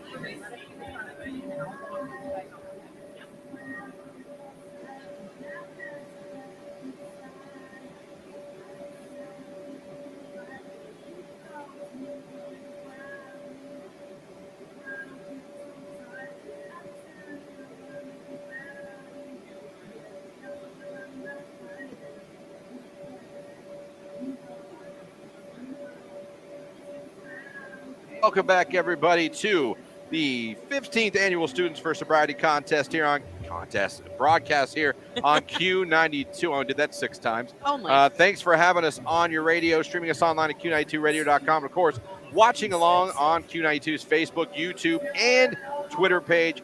We appreciate you. You know, we've been joined by so many great groups here from Northwest, talk about all the great things going on at this high school. We got one more to talk to here this morning, Lauren. We absolutely do. She's a very special student, all the way from Germany. She is part of the student exchange program here at Northwest High School. We're joined by, you say it, Mylan, right? Yes. Okay. Well, welcome, and we're so glad that you're on with us this morning. And, you know, one of the things that we talk about is how lucky and how fortunate we are to have such wonderful school districts and schools, you know, in our area and things like that, which probably is very different than the experience that you have in Germany in your school district, you know, in Germany. You said you're from near Berlin. Yes. Okay. So can you tell us a little bit about why you wanted to do the exchange program? Yeah, first I want to have the experience and the language. Okay. So and I guess you can make really good friends here and start a good connection. Yeah, And absolutely. We have like 4 other exchange students. Okay. So and you have like the connection all over the world then. Yeah, no, fantastic. Yeah, no, that's definitely, I could understand wanting to learn that culture, make new friends, connect in different ways with different people, and all of that. So you're going to be graduating. Yes. And in 2 years. Okay, in 2 years. And your time here ends when? June the 26th. Okay, so you still have a little bit time here. What are some of the differences that you've seen between, you know, the schools in the United States versus the schools in Germany? So here you can pick your classes. In Germany, there are like 14 different classes you have to take, not in a day, but in a week. So we have every day other classes. And after COVID, we have to stay in our room. Okay. But before we move, like from room to teachers. And I would say the students are a lot nicer here than the teachers. Because in Germany, the teachers are a lot of times like really mad and really stressed out. Okay. And I feel like the school here is a lot easier because you can actually pick what you want to do. You're interested in what you're learning, which makes learning easier. Yes. Yeah, absolutely. Well, tell us a little bit. You know, we talked about your host family, and I said you've had a great experience, right? And you love your host family, and you were Yes. like, absolutely. So tell us a little bit about that. So I don't have any house siblings in school. They Okay. like graduated science a lot of years. So, but my one house sister is still living in my house, and my other house sister lives with her husband, but she's visiting us a lot of times. And my house family is really nice. We have a lot of fun and do a lot of stuff. And every Sunday we go to my mom's grandma's house, and there's a whole family. We are like 15 people. Okay. Well, it sounds like you've had a wonderful experience here. Yes. What would you say to other students that might be considering the student exchange program? I would say just do it, but I have like, on the beginning I was really shy and don't really talk to other students.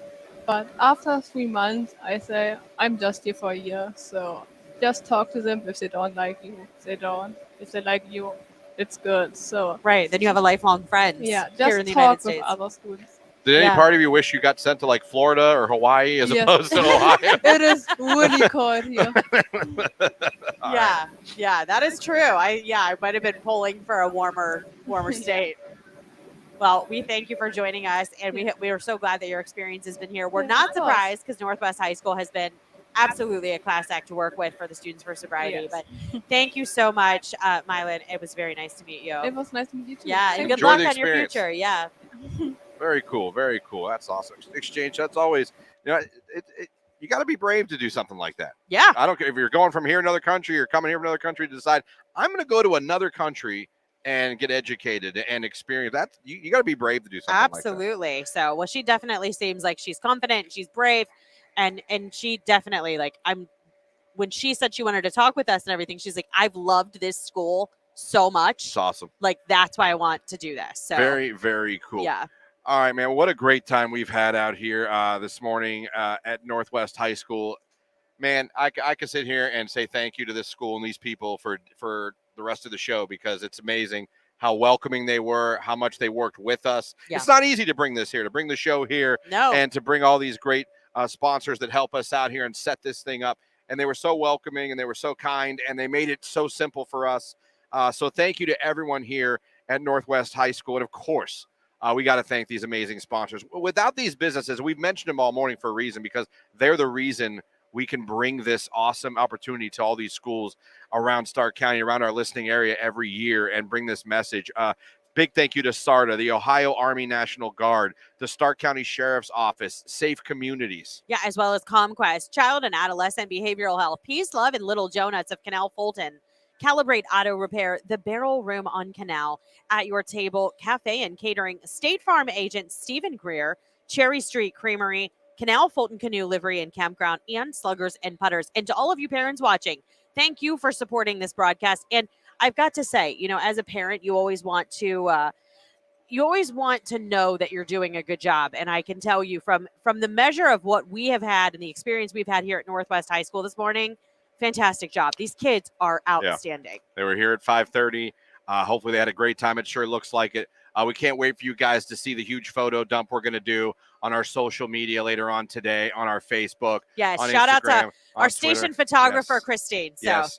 And again, now this is going to be it for us talking on the radio here for the morning show, because we have an assembly coming up, Lauren, a very important one that the students here at Northwest High School are going to hear. We do. Parents, if you want to view the same thing that we're presenting to the kids at Northwest High School today, you can jump back on. We'll be live again in about 10 minutes or so, where you can actually watch the presentation. We'll be joined by Beth Weinstock, MD. She's a poet, a physician, and foremost, a mother of 4 whose eldest son, Eli, died in the March of 2021 when he unintentionally ingested fentanyl. In honor of Eli, she and her daughter, Olivia, founded Birdie Light. It's an organization dedicated to ending the senseless loss of young people due to fentanyl poisoning. She's a graduate of the University of Michigan and the Ohio State University College of Medicine.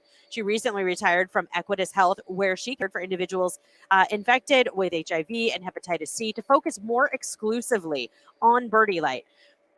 She teaches poetry workshops to medical students, veterans, and serves on several humanities and medicine committees.